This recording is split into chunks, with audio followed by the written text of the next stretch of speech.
হাজারী সাহেবের আগমন লালমনিরহাট জেলার পক্ষ থেকে,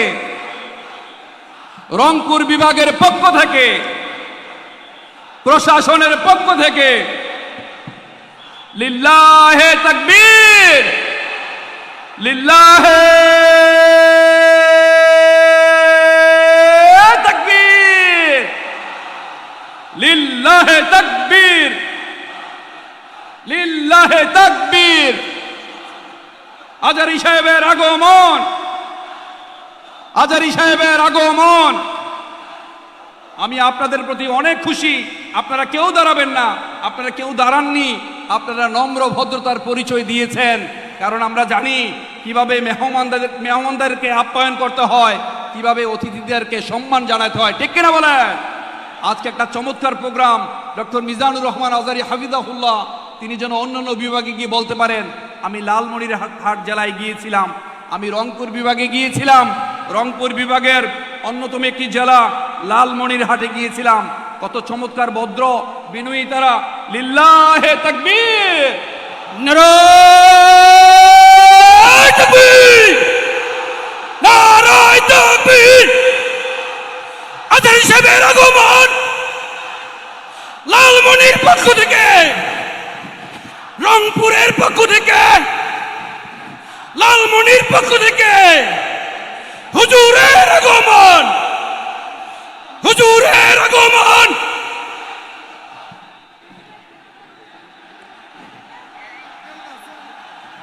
নারায়ে তাকবীর, নারায়ে তাকবীর। হুজুরের আগমন লালমনির পক্ষ থেকে, প্রশাসনের পক্ষ থেকে, সেনাবাহিনীর পক্ষ থেকে, তাওহীদের পক্ষ থেকে, মুসলমানের পক্ষ থেকে।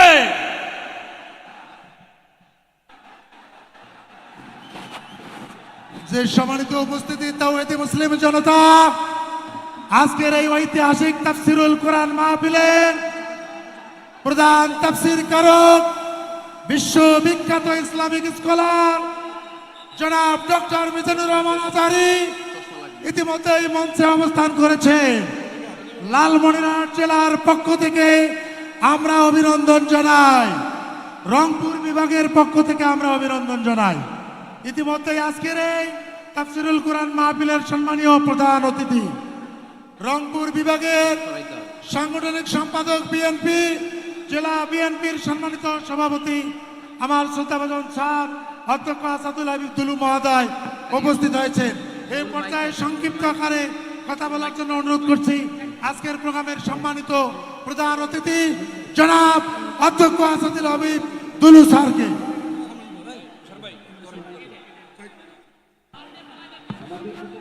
বিসমিল্লাহির রহমানির রহিম। উপস্থিত সম্মানিত তৌহিদি মুসলিম জনতা, আসসালামু আলাইকুম ওয়া রাহমাতুল্লাহি ওয়া বারাকাতুহু। প্রিয় রংপুর বিভাগের বিভিন্ন জেলা থেকে যারা আজকের এই তাফসিরুল মাহফিল উপস্থিত হয়েছেন, আমাদের প্রধান বক্তা, যার নতুন করে কোনো পরিচয় দেওয়ার প্রয়োজন হয় না, যাকে ঘিরে বাংলাদেশের মানুষের মধ্যে যে আবেগ, যে অনুভূতি সৃষ্টি হয়েছে, তার বহিঃপ্রকাশ ঘটেছে আজকের লালমনিরহাটের ঐতিহাসিক সরাদ্দি মাঠে। ডাক্তার মিজানুর রহমান আজহারী, আমরা তার প্রতি কৃতজ্ঞ। লালমনিরহাটবাসী অনেক ব্যস্ততার মাঝেও উনি আমাদেরকে সময় দিয়েছেন। 5ই আগস্টের বাংলাদেশের পরিবর্তিত পরিস্থিতির মধ্য দিয়ে একসময় বাংলাদেশে রাজনৈতিক সভা তো দূরের কথা, একটি তাফসিরুল কোরআনের আয়োজনও করা সম্ভব হয়নি। পরিস্থিতি পরিবর্তন হয়েছে আমাদের। আমরা মনে করি যে উদ্দেশ্য, যে চেতনা নিয়ে বাংলাদেশের ছাত্র জনতা রক্ত দিয়ে একটি নতুন বাংলাদেশের সৃষ্টি করেছে, আগামী দিনে এমন একটি বাংলাদেশ আমরা করতে চাই যে বাংলাদেশে দুর্নীতি থাকবে না, বৈষম্য থাকবে না, স্বজনপ্রীতি থাকবে না, একটি সাম্যের বাংলাদেশ, সম্প্রীতির বাংলাদেশ করতে চাই। সুতরাং পবিত্র কোরআন এবং হাদিসের আলোকে উনি আলোচনা করবেন, আমি আর কথা বাড়াতে চাই না। আমি আবারও ওনাকে অভিনন্দন জানাই আমার এলাকাবাসীর পক্ষ থেকে। উনি অনেক কষ্ট করে আমাদের মাঝে উপস্থিত হয়েছেন। আমরা ওনার কথা শুনব এবং আমাদের জীবনে সেটি আমল করার চেষ্টা করব। আমরা কথা শুনি বেশি, আমল করি কম। আমরা যাতে আগামী দিনে আমাদের জীবন সেভাবে তৈরি করতে পারি, এই আশাবাদ ব্যক্ত করি আমি আমার কথা এখানে শেষ করলাম। আল্লাহ হাফেজ। বাংলাদেশ জিন্দাবাদ। ধন্যবাদ আজকের এই তাফসিরুল কোরআন মাহফিলের সম্মানীয় প্রধান অতিথি মহোদয়কে। আমরা লালমনিরহাটবাসীর পক্ষ থেকে প্রধান বক্তাকে একটা তাকবীর দিয়ে সংবর্ধনা দিতে চাই। লিল্লাহে তাকবীর, নারায়ে তাকবীর, নারায়ে তাকবীর। আল কোরআনের আলো, আল হাদিসের আলো, আজারি ভাইয়ের আগমন লালমনিরহাটের পক্ষ থেকে, রংপুরের পক্ষ থেকে, আলেম ওলামার পক্ষ থেকে, প্রশাসনের পক্ষ থেকে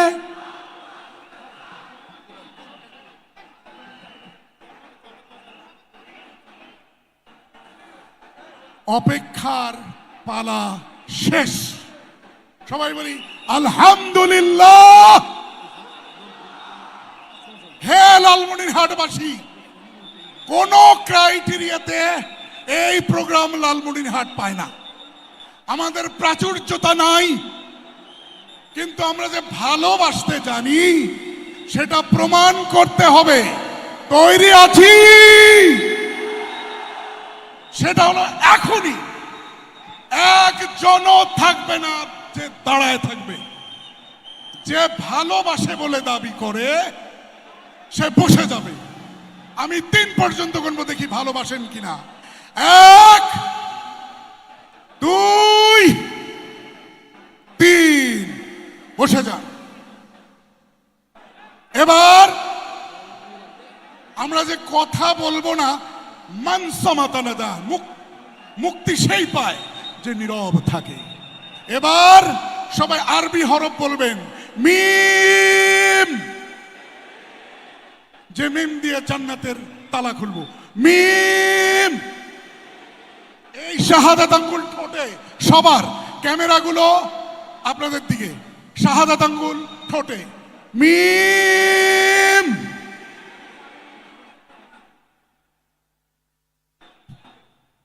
মিম। ঠোঁট খুলবে না, ঠোঁট বন্ধ, ঠোঁট বন্ধ। আমরা ওই সিলেটের মতো বদদোয়া নিতে চাই না। আমরা কি চাই? তাহলে চুপ থাকতে হবে, কেউ কাউকে চুপ বলবে না, সবাই চুপ, প্রত্যেকেই ভলান্টিয়ার। রাজি আছি? এবার শেষবার মিম বলে শেষ করব। মিম। বাংলাদেশের কৃতিত্ব, বাংলাদেশের সম্পদ, দল মত নির্বিশেষে সকলের সম্পদ মিজানুর রহমান আজহারী। প্রিয় ভাই, আপনাকে আমরা অনেক প্রাচুর্যপূর্ণ আয়োজন করতে পারিনি, কারণ আমরা উত্তরবঙ্গের মঙ্গা এলাকার মানুষ। কিন্তু আমরা কথা দিচ্ছি, আমরা আপনাকে ভালোবাসবো শৃঙ্খলার মধ্য দিয়ে। ঠিক না বেঠি?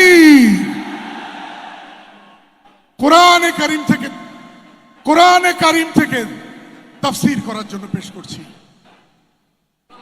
এশিয়ার সর্বশ্রেষ্ঠ Islamic scholar doctor Mizanur Rahman হাফিজাহুল্লাহ, বারাকাল্লাহ, হায়াকাল্লাহ। অনুরোধ করছি তাফসীর পেশ করার জন্য। চুপ।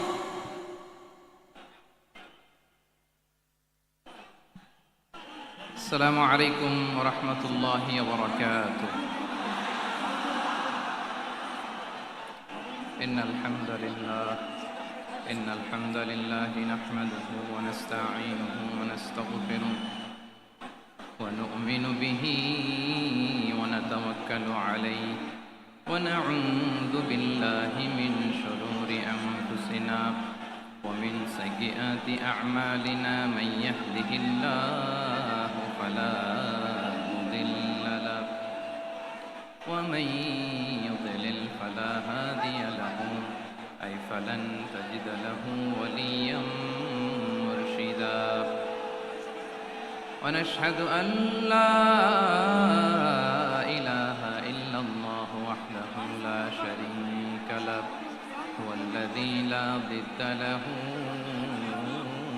ولا ند له لا مثل له ولا مثيل له ولا وزير له ولا كفيل له لا شبه له ولا شبيه له لا ولد له ولا والد له وهو الواحد الفرد الصمد لم يلد ولم يولد ولم يكن له كفوا أحد ونشهد أن سيدنا ونبينا وحبيبنا وبشيرنا ونذيرنا وطبيبنا وطبيب قلوبنا وحبيبنا وحبيب ربنا محمدا عبد الله ورسوله أرسله بالحق بشيرا ونذيرا وداعيا إلى الله بإذنه وسراجا منيرا أما بعد فقد قال الله تعالى في كلامه المجيد وفي فرقانه الحميد أعوذ بالله من الشيطان الرجيم بسم الله الرحمن الرحيم ولا تسبوا الذين يدعون من دون الله فيسبوا الله عدوا بغير علم كذلك زينا لكل أمة عملهم ثم إلى ربهم مرجعهم فينبئهم بما كانوا يعملون إن الله وملائكته يصلون على النبي يا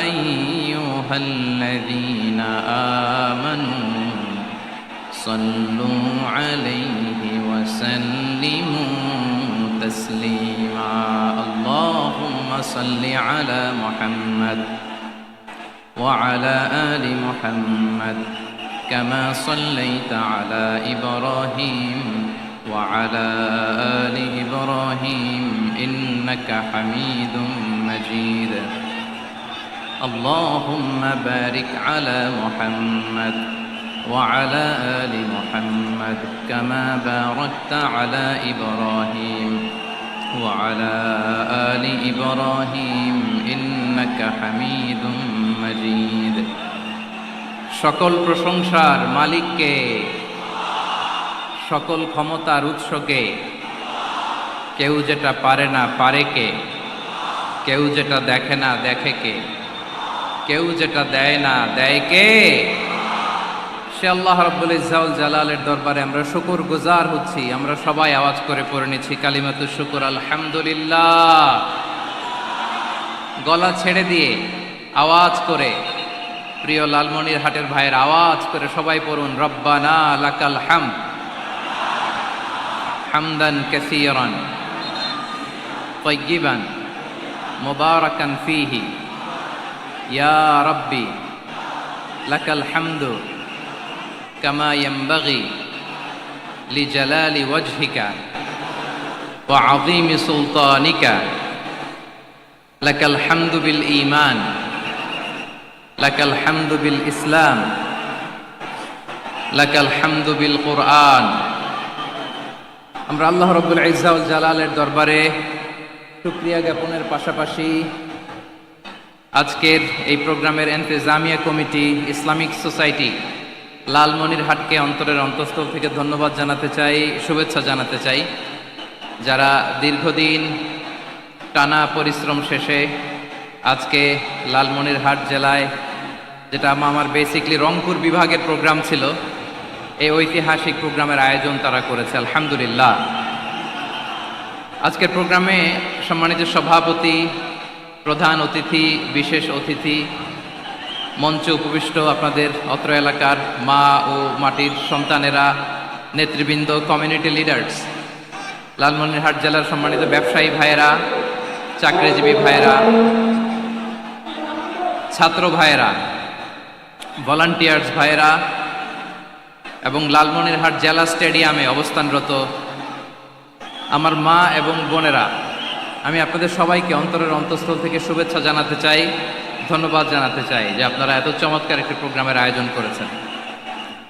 প্রিয় ভাইয়েরা, আপনারা জানেন যে আমি প্রতি বিভাগে একবার করে সফর করছি।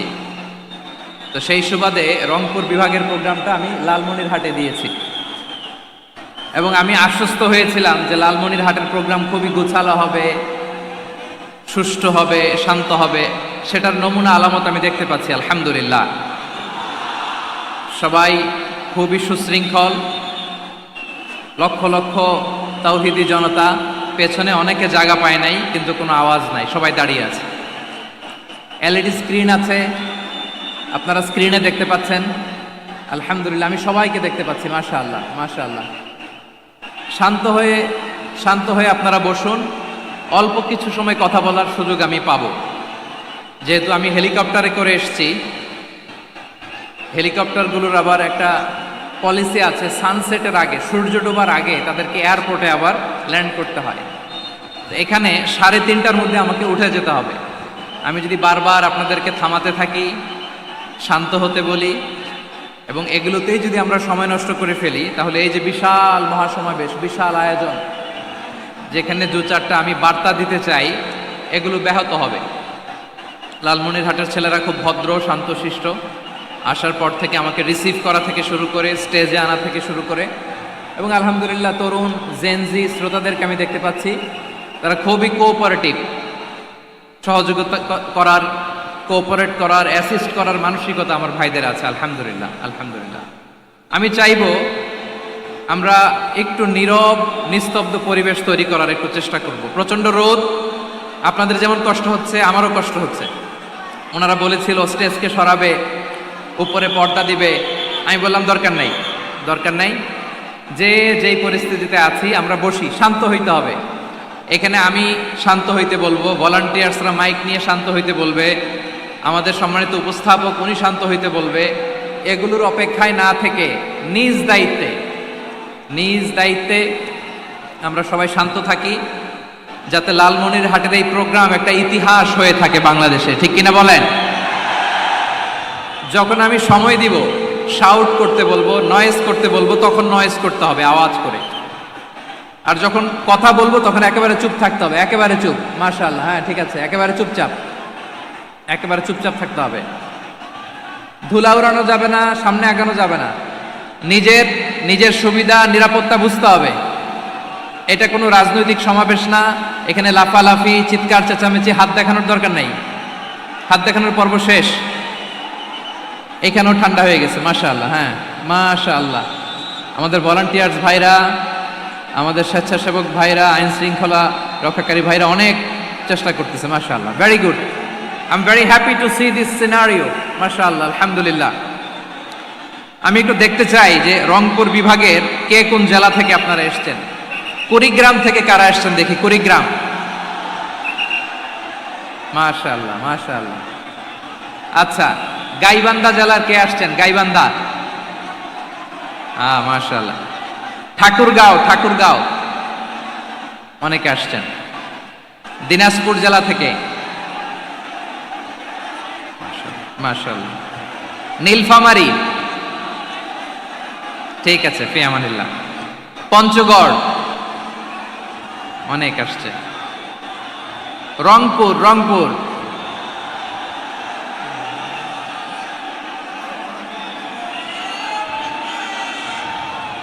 মাশাআল্লাহ মাশাআল্লাহ, ঠিক আছে। লালমনিরহাটের কারা দেখি? লালমনিরহাট,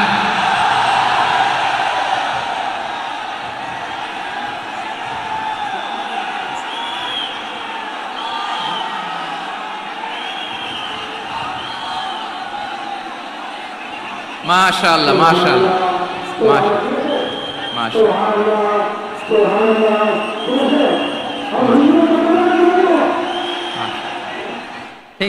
ঠিক আছে। আচ্ছা, এই রংপুর বিভাগের বাইরে থেকে অন্য জেলার কারা কারা আসছেন দেখি? তাও আছে অনেকে, মাশাআল্লাহ, ঠিক আছে। আজকের প্রোগ্রামে উপস্থিত আছেন প্রধান অতিথি হিসেবে অধ্যক্ষ আসাদুল হাবিব দুলু ভাই, সাংগঠনিক সম্পাদক বিএনপি, জাতীয় নির্বাহী কমিটির সভাপতি, জেলা বিএনপি লালমনিরহাট। বিশেষ অতিথি হিসেবে আমাদের অনেক ভাইরা এসছেন, সবাইকে শুকরিয়া জানাই। সভাপতিত্ব করছেন জনাব আব্দুল হাকিম। আইন শৃঙ্খলা বাহিনী, প্রশাসন, ভলান্টিয়ার্স, শুনেছি আমি প্রায় 5,000 ভলান্টিয়ার্স আপনারা নিয়োগ দিয়েছেন। আলহামদুলিল্লাহ, অনেক গোছালো প্রোগ্রাম। আমার প্রাণ ঢালা ভালোবাসা জানবেন, আমার হৃদয়ের গহীন থেকে ভালোবাসা নেবেন, শুভেচ্ছা জানবেন সবাই। ঠিক আছে। প্রিয় ভাইরা, আমরা আর কাল বিলম্ব না করে মূল আলোচনায় চলে যেতে চাই।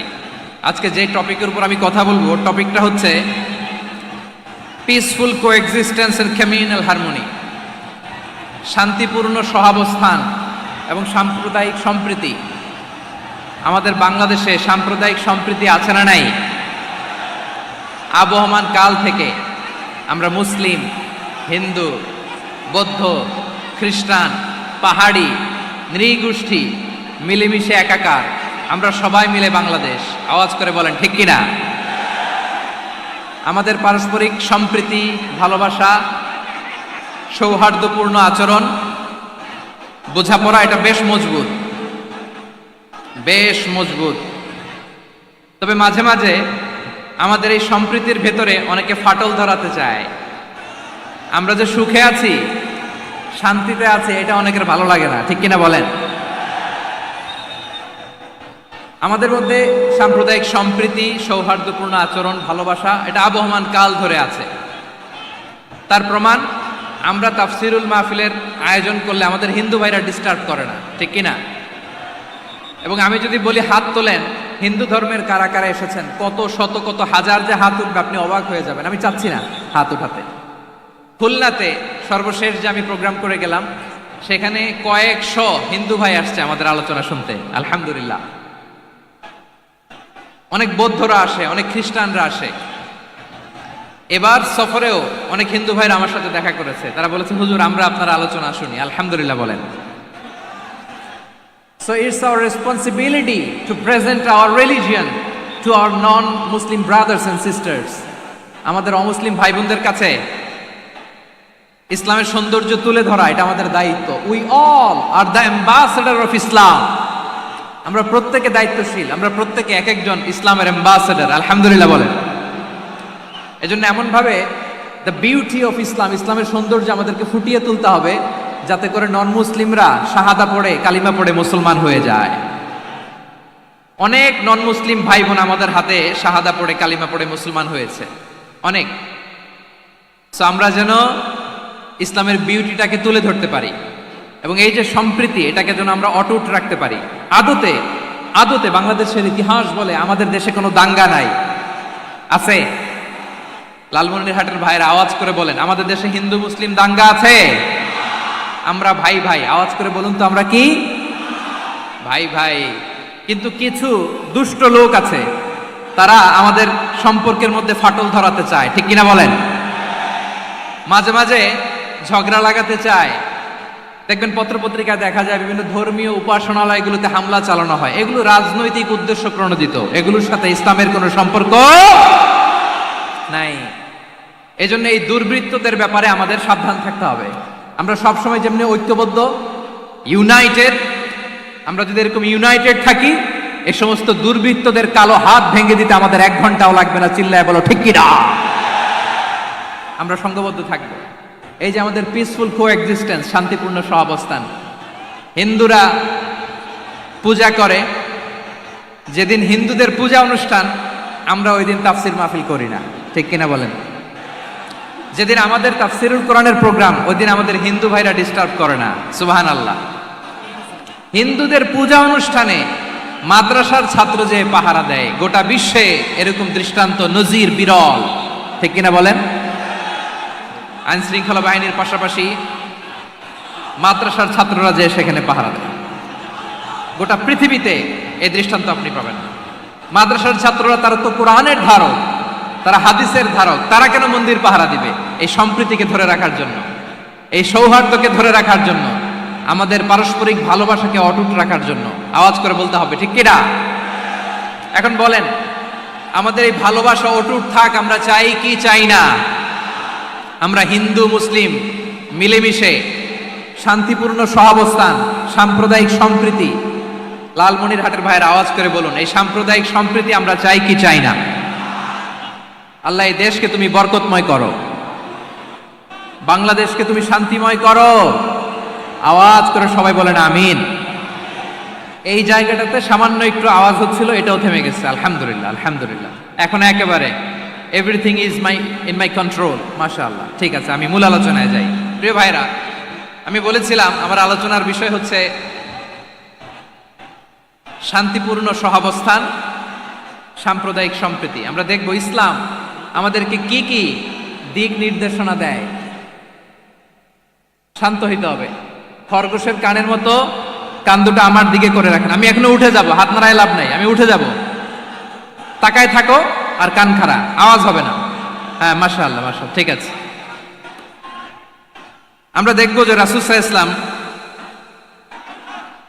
এই পিসফুল কোএক্সিস্টেন্সের জন্য আমাদের কি শিখিয়েছেন, কি কি গাইডলাইন দিয়েছেন। আমরা 1, 2, 3, 4 করে এগুলো আপনাদের সাথে শেয়ার করব। আমি আপনাদের খেদমতে সূরাতুল আনআমের 108 নম্বর আয়াত তেলাওয়াত করেছি।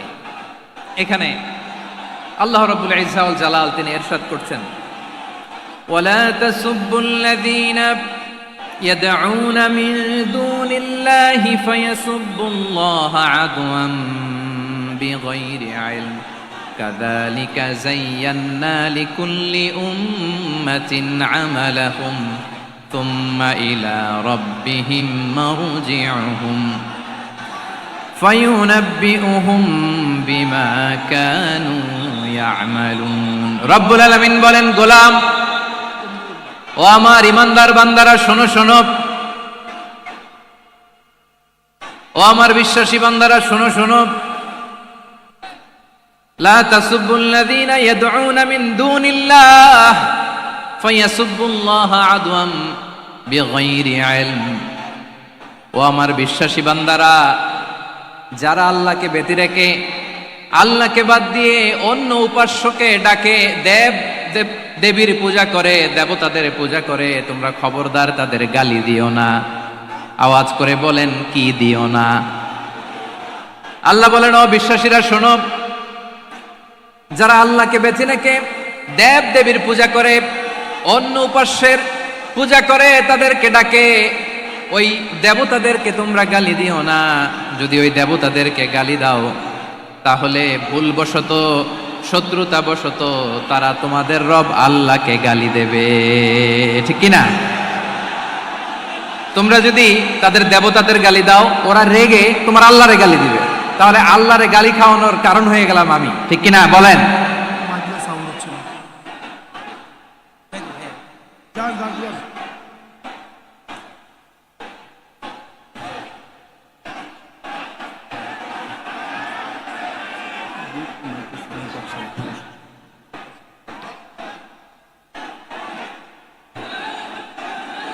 সম্মানিত ভাইয়েরা, এত বিশাল প্রোগ্রাম, মাইকের একটা সেটআপ থাকে, তারগুলো অনেক সময় নড়ে যায়, ধাক্কা ধাক্কিতে ডিসপ্লেস হয়, একটু ঝামেলা হবে।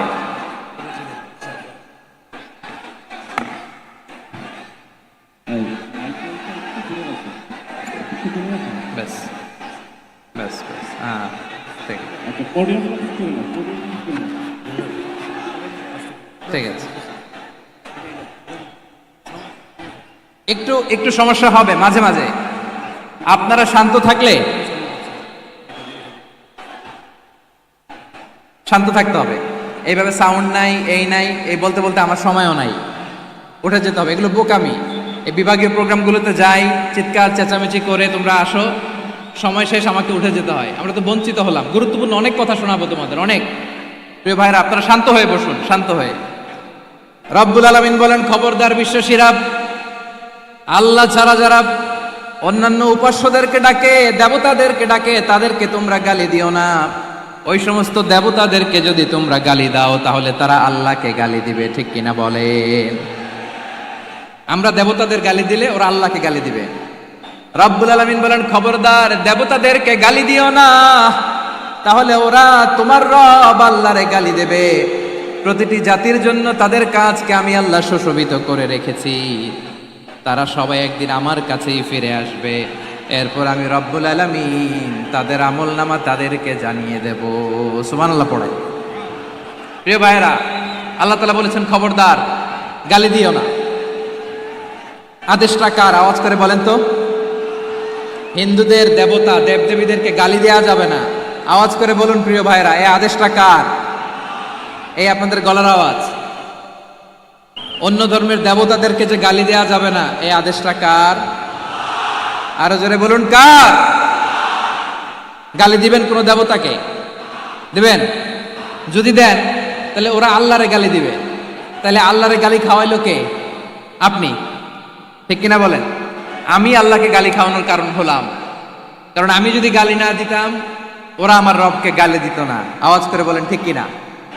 তাহলে প্রিয় ভাইয়েরা, ইসলাম আমাদেরকে শিখায়, সূরাতুল আনআমের 108 নম্বর আয়াত থেকে আমরা বুঝলাম কোন ধর্মকে ছোট করা যাবে না। অন্য ধর্মকে ছোট করা মানে ইসলামকে ছোট করা।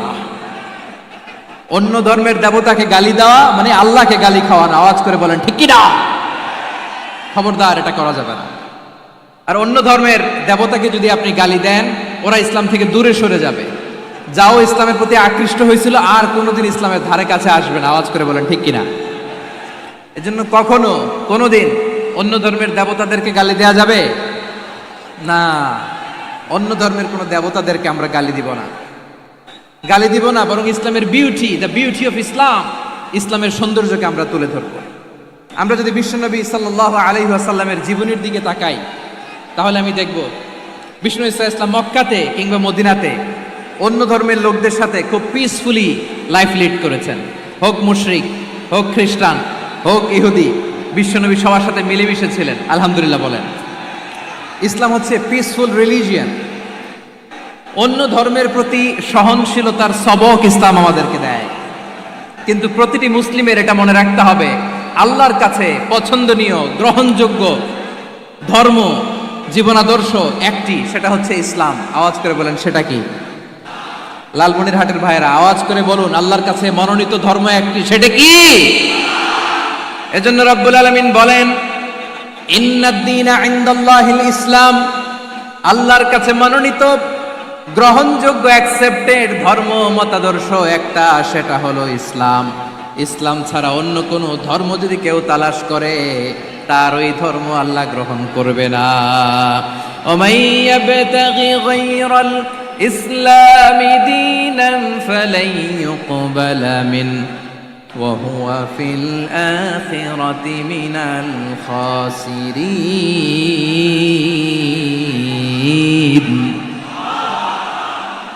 Whoever seek anything except Islam, that won't be accepted from him, and he will be loser in the day of judgment. কিয়ামতের দিন ইসলাম ছাড়া কেউ যদি অন্য কোনো ধর্ম তালাশ করেছে দুনিয়াতে, তার এই মতাদর্শ গ্রহণ করা হবে না। and he will be loser, সে হবে লুজার, ক্ষতিগ্রস্ত, হাই হাই কোম্পানির ম্যানেজার।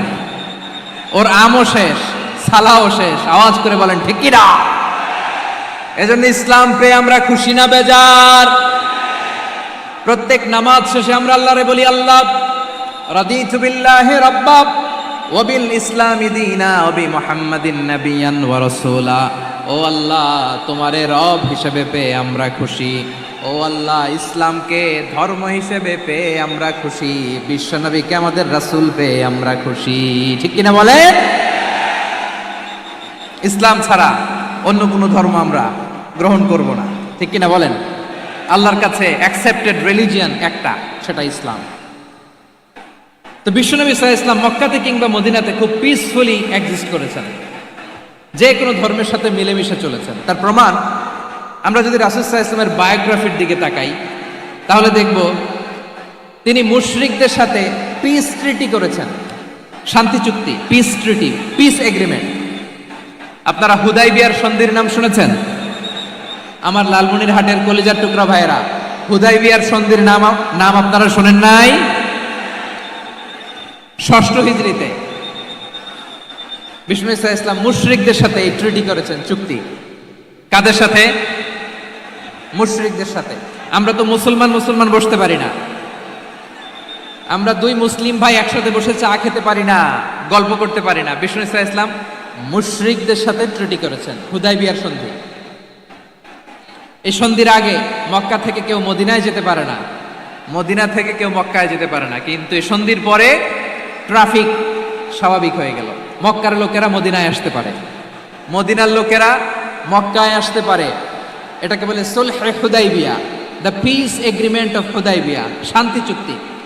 আমরা পৃথিবীতে এখন অনেক শান্তি চুক্তির নাম শুনি, এগুলো সব the piece treaty of Hudaibiya থেকে কপি করা। আল্লাহু আকবার। তাহলে বিশ্বনবী সাল্লাল্লাহু আলাইহি সাল্লাম তিনি যে শান্তিপূর্ণ সহাবস্থানে বিশ্বাসী ছিলেন, মুসলমানেরা যে অন্য ধর্মের প্রতি সহনশীল, তার প্রমাণ হচ্ছে এই পিস ট্রিটি। শুধু তাই নয়, মাইকের সাউন্ডটা একটু বাড়াই দিতে হবে, খুব দুর্বল, একটু মজবুত করতে হবে, আর একটু ক্লিন করতে হবে, আর সবগুলা জায়গায় সাউন্ড যাচ্ছে কিনা একটু ক্রস চেক করতে হবে। হ্যাঁ, পাবেন দিচ্ছে mic operator, he is trying his level best, দিচ্ছে। মাইক অপারেটর যিনি আছেন, প্রতিটি জায়গায় প্রতিটি সাউন্ড বক্সে যেন আওয়াজ পাওয়া যায়, একটু ক্রস চেক করেন, সাউন্ডটাকে একটু স্ট্রং করে দেন। হ্যাঁ, ঠিক আছে, মাশাআল্লাহ। এদিকে তাকান, এদিকে। মক্কার পার্ট গেল, পিস এগ্রিমেন্ট করলেন, শান্তি চুক্তি। বিষ্ণু ঈসা ইসলাম মদিনায় যে কি করলেন? মদিনায় যে বিষ্ণু ঈসা ইসলাম মদিনা চার্টার করলেন, মদিনা সনদ, সাহিফাতুল মদিনা, এটার বলে মদিনা চার্টার। এই যে ওয়েস্টে, ইউরোপে, আমেরিকাতে তারা অনেক চার্টার করে, এই সব চার্টার মদিনা চার্টার থেকে কপি করা। আওয়াজ করে পড়েন সুবহানাল্লাহ। বিষ্ণু ঈসা ইসলাম মদিনায় গেলেন, মদিনাতে মুসলিম, মুশরিক, ইয়াহুদি, এই 3 ধর্মের লোক মিলে সব স্টেক হোল্ডার যারা আছে সবাইকে নিয়ে বিষ্ণু ঈসা ইসলাম মদিনা চার্টার করলেন, মদিনা সনদ। পড়েন সুবহানাল্লাহ। শুধু তাই নয়, মক্কাতে বিশ্বনবী পিস এগ্রিমেন্ট করলেন, শান্তি চুক্তি মুশরিকদের সাথে। মদিনাতে যে বিশ্বনবী মদিনা চার্টার করলেন, মদিনা সনদ করলেন ইহুদিদের সাথে। আবার মদিনাতে বিশ্বনবী ইহুদিদের সাথে পিস ডায়ালগ করলেন, ইন্টারফেথ ডায়ালগ করলেন, আন্তধর্মীয় সংলাপ করলেন, যেই সংলাপের মূল ভিত্তি ছিল তাওহীদ। মূল ভিত্তি ছিল কি? তাওহীদ।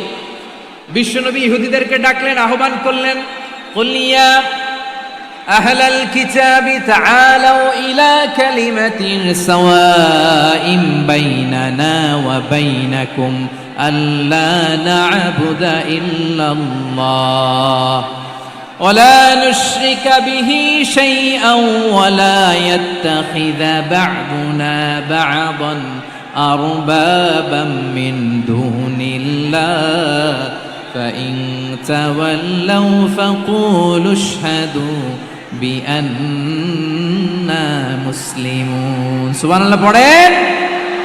বিশ্বনবী মদিনার ইহুদিদের ডেকে বললেন, ও ইহুদিরা, শোনো শোনো, আসো এমন একটা আদর্শের প্রশ্নে আমরা একত্রিত হই, যে আদর্শের প্রচার তোমাদের নবীরাও করেছে, আমিও করি, যে আদর্শের কথা তোমাদের পবিত্র ধর্মগ্রন্থগুলোতে আছে, আমার কোরআনেও আছে। সেটা হলো তাওহীদ। আমরা এক আল্লাহ ছাড়া কারো ইবাদত করব না। আল্লাহর সাথে কাউরে শরীক করব না, আল্লাহ ছাড়া কাউরে রব মানব না। পড়েন সুবহানাল্লাহ। তাহলে আমার প্রিয় লালমনিরহাটের ভাইরা, মদিনাতে যেয়ে তিনি মদিনা চার্টার করলেন, মদিনা সনদ, পিস ডায়ালগ করলেন, শান্তির সংলাপ, ইন্টারফেথ ডায়ালগ করলেন, আন্তধর্মীয় সংলাপ, যার ভিত্তি ছিল তাওহীদ। সুবহানাল্লাহ পড়েন। তাহলে অন্য ধর্মের প্রতি সব সময় ইসলাম সহনশীল, টলারেন্স। যদি আপনি দেখতে চান ইসলামের নবী বিশ্ব নবীর দিকে তাকান, ঠিক কিনা বলেন? আমরা তো সংখ্যালঘুদের রাইটস প্রোটেক্ট করার জন্য কত আইন বানাই, কত বৈঠক করি, কত সংবাদ সম্মেলন করি। বিষ্ণু সাল্লাল্লাহু আলাইহি ওয়াসাল্লাম সংখ্যালঘুদের রাইটসের ব্যাপারে, অধিকারের ব্যাপারে যে কথা বলেছেন, শুনলে আপনি অবাক হয়ে যাবেন। বিশ্বনবী বলেন, আলা মান যালামা মুআহাদান আও ইনতাকাসাহু আও কাল্লাফাহু ফাওকা তাআতিহি আও কাল্লাফাহু ফাওকা তাকাতিহি আও আখাযা মিনহু শাইআন বিগাইরি তিবি নাফসিন ওয়া আনা হাজিজুহু ইয়াউমাল কিয়ামা। খবরদার, জেনে রাখো, কেউ যদি কোনো সংখ্যালঘুর উপরে অত্যাচার করে, কোনো সংখ্যালঘুর প্রাপ্য থেকে যদি কেউ কাউকে ঠকায়, সংখ্যালঘুর উপর যদি কেউ কষ্ট দেয়, কোনো সংখ্যালঘুর সম্পদ যদি কেউ জোর করে কেড়ে নেয়, আমি কিয়ামতের দিন বিশ্বনবী ওই সংখ্যালঘুর পক্ষে আর ওই মুসলমানদের বিপক্ষে বাদী হয়ে দাঁড়াবো। সুবহানাল্লাহ বলতে পারলেন না? আল্লাহু আকবার। আপনি নামাজি, আপনি মুসল্লি, আপনি হাজী সাহেব, তাহাজ্জুদ পড়তে পড়তে কপালে দাগ ফেলে দিছেন, আপনার প্রতিবেশী হিন্দু, ভাবছেন আমার তো পাওয়ার আছে, ওর জমিটা দখল করি। বিশ্বনবী বলেন, কিয়ামতের দিন ওই হিন্দুর পক্ষে তোর বিরুদ্ধে আমি বাদী হয়ে দাঁড়াবো। পৃথিবীর কোন ধর্মে এরকম স্টেটমেন্ট পাবেন? পাবেন? আপনি ভাবছেন আপনি নামাজ পড়লে হাজী সাহেব কপালে দাগ ফেলায় দিলে আপনি সালসালায় জান্নাতে চলে যাবেন না? খবরদার। বিশ্বনবী বলেন, কোন সংখ্যালঘুর উপর যদি কেউ আক্রমণ করে, তার প্রাপ্য তাকে না দিয়ে যদি তাকে ঠকায়, তার উপর জুলুম করে, তার সম্পদ যদি কেড়ে নেয়, আমি নবী, তুমি মুসলিম হইতে পারো, মুসল্লি হইতে পারো, তার পক্ষে, তোমার বিপক্ষে আল্লাহর দরবারে বাদী হয়ে দাঁড়াবো। আচ্ছা লালমনিরহাটের ভাইরা, কথা বুঝতে পারলে আওয়াজ করে উত্তর দেন। বিশ্বনবী যদি কারো বিপক্ষে দাঁড়ায় কিয়ামতের দিন, আই রিপিট, আমি আবারও বলছি, বিশ্বনবী যদি কিয়ামতের দিন কারো বিপক্ষে দাঁড়ায়, ও তো সালসালায়া জান্নাতি, তাই না? জান্নাতি না? যে নবীর সুপারিশ ছাড়া জান্নাতের গেটও দেখা যাবে না, ওই নবী যদি বলে তোর বিপক্ষে আমি বাদী হয়ে দাঁড়াবো, ওই জান্নাতে আর ঢোকার কোনো সুযোগ আমাদের থাকবে? এখানেই শেষ না আমার প্রিয় লালমনিরহাটের ভাইয়েরা, এখানেই শেষ নয়। বিশ্বনবী বলেন, মান কাতালা মুআহাদান, বুখারীর বর্ণনা, মান কাতালা মুআহাদান লাম ইয়ারাহ রাইহাতাল জান্নাহ। কেউ যদি, কোনো মুসলিম যদি অন্যায়ভাবে কোনো সংখ্যালঘুকে হত্যা করে, কোনো হিন্দুকে হত্যা করে, কোনো বৌদ্ধরে হত্যা করে, অন্যায়ভাবে কোনো মুসলিম যদি কোনো সংখ্যালঘুরে হত্যা করে, জান্নাতে যাওয়া তো দূরের কথা, ওই মুসলিম জান্নাতের ঘ্রাণও পাবে না। সেই বুখারীর বর্ণনা, মান কাতালা মুআহাদান লাম ইয়ারাহ রাইহাতাল জান্নাহ ওয়া ইন্না রিহাহা লা ইউজাদু মিন মাসিরাতি 40 আমা। যে জান্নাতের ঘ্রাণ 40 বছর দূরের রাস্তা থেকেই পাওয়া যায়। সুবহানাল্লাহ পড়েন। প্রিয় ভাইরা, এখান থেকে জান্নাতে পৌঁছতে লাগবে 40 বছর। এত দূর, কত বছর? সবাই বলেন কত বছর? এখান থেকে জান্নাতে পৌঁছতে লাগবে 40 বছর। এত দূরে থাকতেই জান্নাতের ঘ্রাণ আপনার নাকে এসে ধাক্কা মারবে। বিষ্ণুই বলেন, যে ব্যক্তি কোনো সংখ্যালঘুকে হত্যা করে, জান্নাতের ঘ্রাণ তো পাবেই, জান্নাতে তো ঢুকতে পারবেই না, জান্নাতের ঘ্রাণও তার নাকে লাগবে না। পড়েন নাউযুবিল্লাহ। তাহলে সংখ্যালঘুদের ব্যাপারে ইসলামে অধিকার দেয়া আছে না নাই? লালমনিরহাটের ভাইয়ের আওয়াজ করে বলেন, আমার সংখ্যালঘু হিন্দু ভাইদের রাইটস, অধিকার আমাদের ইসলামে প্রোটেক্টেড আছে না নাই? এখানেই শেষ না। বিষ্ণু ইসলাম আপনার অমুসলিম প্রতিবেশীর সাথে ভালো আচরণ করতে বলেছে। আমাদের হয় না এটা মুসলিম পাড়া, ওটা বৌদ্ধ পাড়া, হয় না? অনেক সময় হয় না এটা আমাদের মুসলিম পাড়া, ওইটা হিন্দু পাড়া, এরকম আছে না নাই? লালমনিরহাটে নাই না? আছে? হিন্দু যদি আপনার প্রতিবেশী হয় কি করবেন? ওরে কষ্ট দিবেন নাকি? কেন, ও তো হিন্দু, ও তো আমার আল্লাহরে ডাকে না, ওরে কষ্ট দিলে যায় যাবে না? খবরদার। বিষ্ণু ইসা ইসলাম বলেন, মান কানা ইউমিনু বিল্লাহ ওয়াল ইয়াউমিল আখির ফালিউকরিম জারাহ, যে আল্লাহ বিশ্বাস করে আর আখিরাতে বিশ্বাস করে সে যেন প্রতিবেশীর সাথে ভালো আচরণ করে। সুবহানাল্লাহ। কলিজা জুড়ায় যায় না আমার নবীর কথাগুলো শুনলে? যে আল্লাহ বিশ্বাস করে, যে আখিরাতে বিশ্বাস করে সে যেন প্রতিবেশীর সাথে ভালো আচরণ করে। এখানে বলছে মুসলিম প্রতিবেশী, বলছে নামাজি প্রতিবেশী, বলছে আল্লাহওয়ালা প্রতিবেশী, বলছে না। প্রতিবেশী আস্তিক হোক নাস্তিক হোক, প্রতিবেশী মুমিন হোক মুশরিক হোক, প্রতিবেশী হইলেই তার সাথে ভালো আচরণের দরকার আছে না নাই? আমার প্রিয় লালমনিরহাটের ভাইয়েরা, বিষ্ণু ইসা ইসলাম ওনার ইহুদি প্রতিবেশীদের দেখাশোনা করতেন। আওয়াজ না শোনা যাক, আমারও তো দেখা যায়, আমারও তো দেখা যায়। তাকায় থাকেন, তাকায় থাকলে সওয়াব হবে। কোরআনের কথা যেখান থেকে হয় এদিকে তাকায় থাকলেই বরকত। তাকায় থাকেন। জি জি, মাইক, আমি তার মাইক ঠিক করতে আসি না এদিকে, এই মাইক ঠিক করব, ওই মাইক ঠিক করব, ওদিকে পাইলট বলবে হুজুর চলে আসেন। জি বসুন, বসুন, মাশাআল্লাহ। হ্যাঁ, খুব শান্ত, ঠিক আছে। পুলিশ ভাইরা না খেয়ে দিনরাত আপনারা যাতে সুশৃঙ্খল একটা প্রোগ্রাম উপহার পান এটাই চেষ্টা করতেছে, আপনাদেরকে কষ্ট দিতে আসে নাই। একটু একটু সহযোগিতা করেন। জি মাশাআল্লাহ, হ্যাঁ ঠিক আছে। আমার প্রিয় ভাইরা, প্রতিবেশী আস্তিক হোক নাস্তিক হোক, মুসলিম হোক হিন্দু হোক, তার সাথে ভালো আচরণ করতে হবে। বিষ্ণু ইসা ইসলাম ওনার ইহুদি প্রতিবেশীর বাসায় যেতেন। কোন প্রতিবেশী? ইহুদি।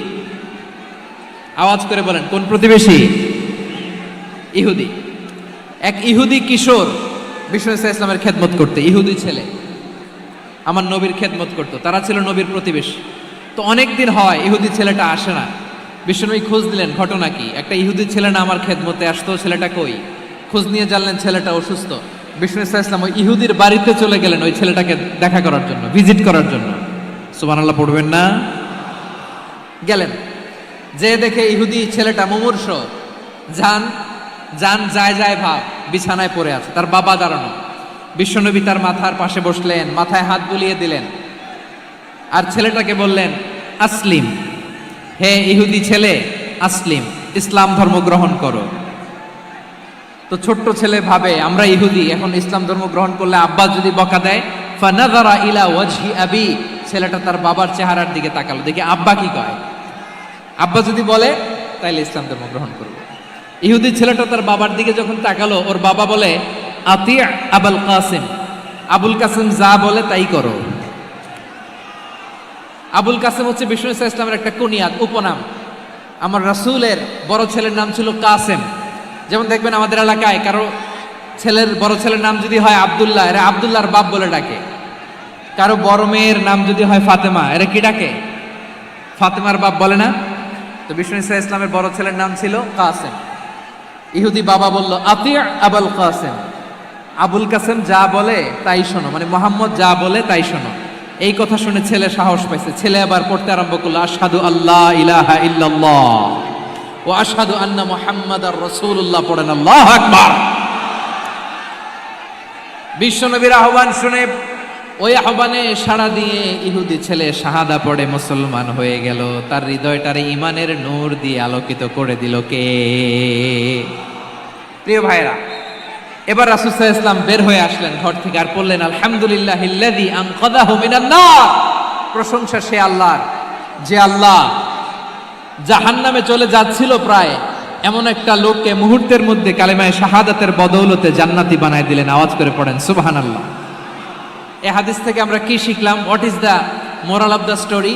এক নম্বর স্টোরি হলো, প্রতিবেশী ইহুদি হোক হিন্দু হোক, যাবেন, সুসম্পর্ক রাখবেন, উপহার দিবেন, বিপদে পাশে দাঁড়াবেন, তাইলেই তো আপনাদের প্রতি, মুসলমানদের প্রতি তারা আকৃষ্ট হবে, ঠিক কিনা বলেন?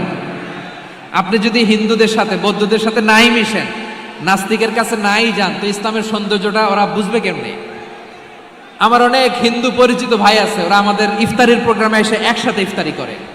অনেক মদখোর আমার সাথে বসে একসাথে ডিনার করে, হাফ প্যান্ট পরা, গলায় স্বর্ণের চেইন, হাতে স্বর্ণের ব্রেসলেট, আইসা আমার সাথে ডিনার করছে, আছে এরকম।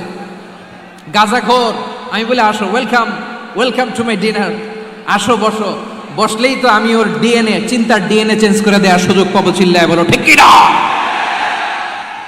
আসতে হবে আমার কাছে। Hour door is open, the door of Islam is open 24/7। সব সময় আমাদের ইসলামের দরজা আমার অমুসলিম ভাইদের জন্য খোলা আছে না নাই? এই হাদিস থেকে দুইটা শিক্ষা। এক নম্বর শিক্ষা, প্রতিবেশী মুসলিম হোক অমুসলিম হোক, যান, অসুস্থ হইলে একটু আপেল নিয়ে যান, আঙ্গুর নিয়ে যান, কমলা নিয়ে যান, তাদের সাথে ভালো আচরণ করেন। ইসলামের বিউটি দেখে, সৌন্দর্য দেখে অবাক হবে, নসিব ভালো হলে কোনোদিন কালিমা পড়ে মুসলমান হয়ে যাবে, ঠিক কিনা বলেন? তাহলে অমুসলিমের সাথে ভালো সম্পর্ক। বিশ্বনবী ইহুদির বাড়িতে গেলেন, ইহুদির বাড়ি, আর আমার মুসলমান ভাই আমার কাফের বলে, এরকম আছে না নাই? মুসলিম মুসলিমরা দেখতে পারে না, সহ্য করতে পারে। বিশ্বনবী সাল্লাল্লাহু আলাইহি ওয়াসাল্লাম ইহুদির বাড়িতে গেলেন, এটা একটা শিক্ষা। আরেকটা শিক্ষা হলো, ভাইরা ধাক্কা মেরে এসে সামনে এসে কি লাভ? প্রোগ্রাম তো শেষ হচ্ছে, এখনই শেষ হচ্ছে তো। এই যে আমাদের বকশি ভাই ওয়াদা নিল, হাত তোলালো, মিম বলে এত কথা বলল, তো আমি জেলায় জেলায় যে খালি হাত নাড়াই তোমাদের জন্য নাকি? হ্যাঁ, হাত নাড়াই শুধু। এই ধাক্কাইতে ধাক্কাইতে এদিকে এসে হাত নাড়াইতেছে, হয়েছে তো, দেখলাম তো, ঠিক আছে, মাশাআল্লাহ, অনেক সুশৃঙ্খল, অন্যান্য যে কোনো জেলার জন্য সুশৃঙ্খল। আমার দিকে তাকাও, আমার দিকে তাকাও, ঠিক আছে। এই যে দাঁড়িয়ে আছে, একটা ছেলে নড়ে না, দেখছেন? মাশাআল্লাহ মাশাআল্লাহ মাশাআল্লাহ। হ্যাঁ, এইভাবেই। আর কয়েকটা মজাদার কথা আছে, শোনো। এই হাদিস থেকে আমাদের শিক্ষা হলো, আমার প্রতিবেশী যেই ধর্মের হোক আমি সম্পর্ক রাখবো। অসুস্থ হলে যাব, কি বলেন ভাইরা? যাবেন না? যাবেন না আপনারা? আচ্ছা, 2 নম্বর শিক্ষা হলো, বিষ্ণু ইসা ইসলামের খাদেম ছিল ইহুদি, এতদিন খেদমত করলো, একদিনও বিশ্বনবী ওরে কালিমার দাওয়াত দেয় নাই। কারণ কি? বিশ্বনবী একটা ভালো সময়ের অপেক্ষা করতেছিলেন, প্রপার টাইমিং। দাঈর কাজ হচ্ছে দাঈ ইলাল্লাহ, সে হচ্ছে সুযোগ সন্ধানী। দাঈ সুযোগ খোঁজে, কখন দাওয়া দিলে ব্যাটে বলে হবে, ঝুপ বুঝে কোপ মারে, ঠিক কিনা বলেন? বিষ্ণু ইসলাম ভালো সময়ের অপেক্ষা করতেছিলেন, দেখি ভালো সময় আসুক আসুক আসুক আসুক।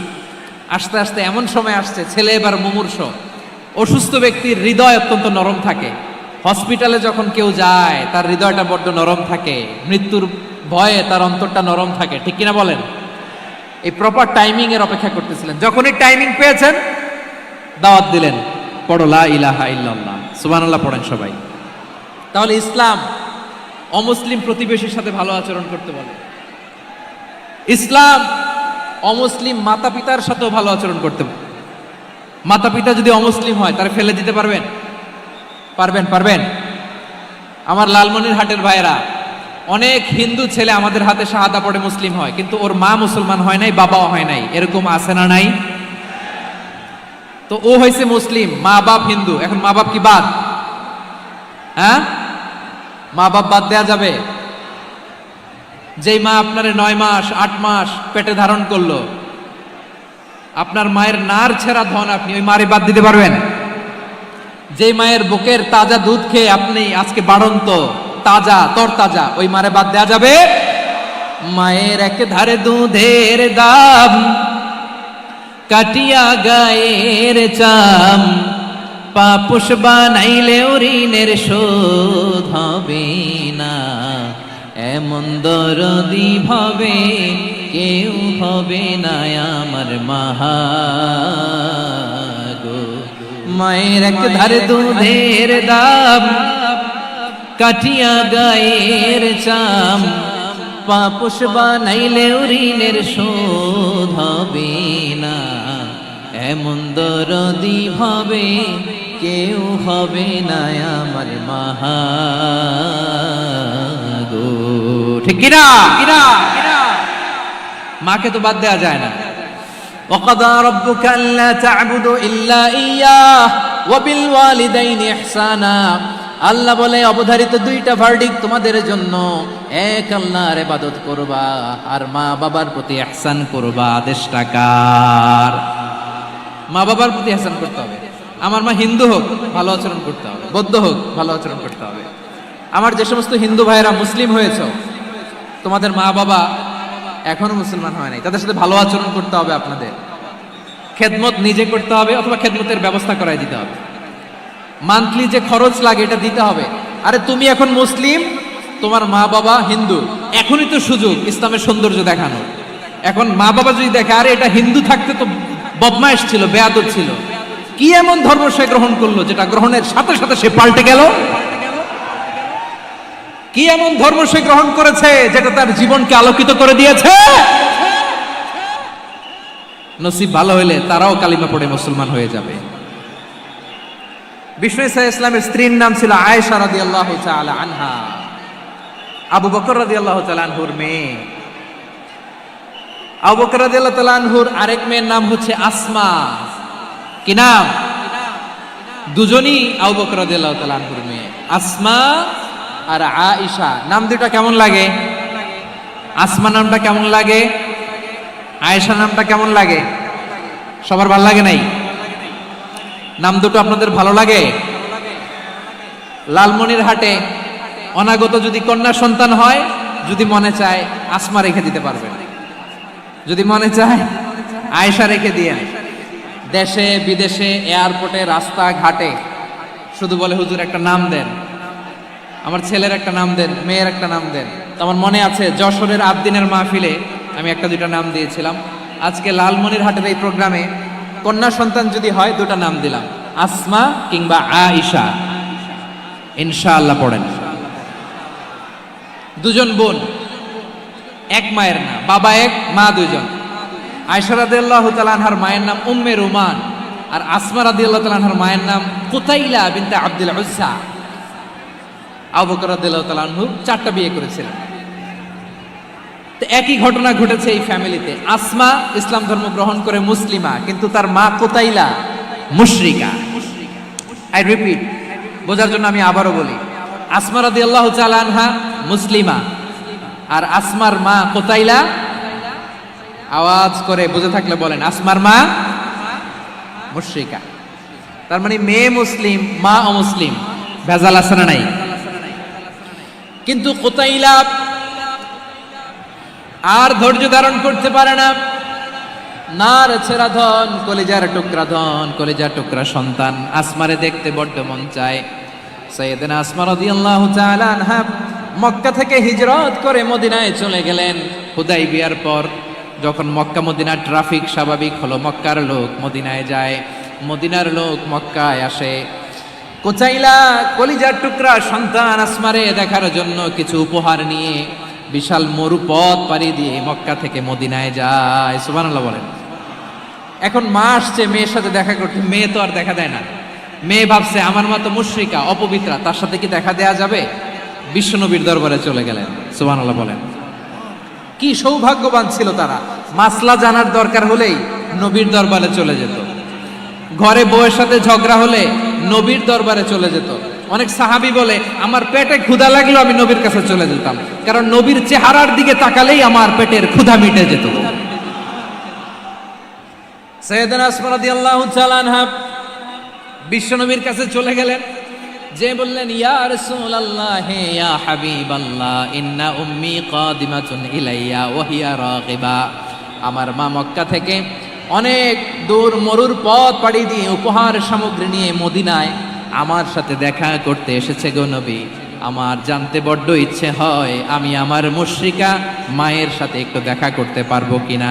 আফা আসিলুহা, আগে যেমনি আমি আমার মায়ের সাথে ভালো আচরণ করতাম, যেমনি আমি আমার মায়ের সাথে সদাচরণ করতাম গো নবী, এখন আমি মুসলিমা মা মুশরিকা, এখনো কি আগের মতো সদাচরণ করতে পারবো নাকি? বিশ্বনবী বললেন নাম সিলিহা, হ্যাঁ রে আসমা, অবশ্যই অবশ্যই, আগে ঠিক যেমন তুমি তোমার মায়ের সাথে ভালো আচরণ করতে এখনো তেমনি আগের মতো ভালো আচরণ করবা।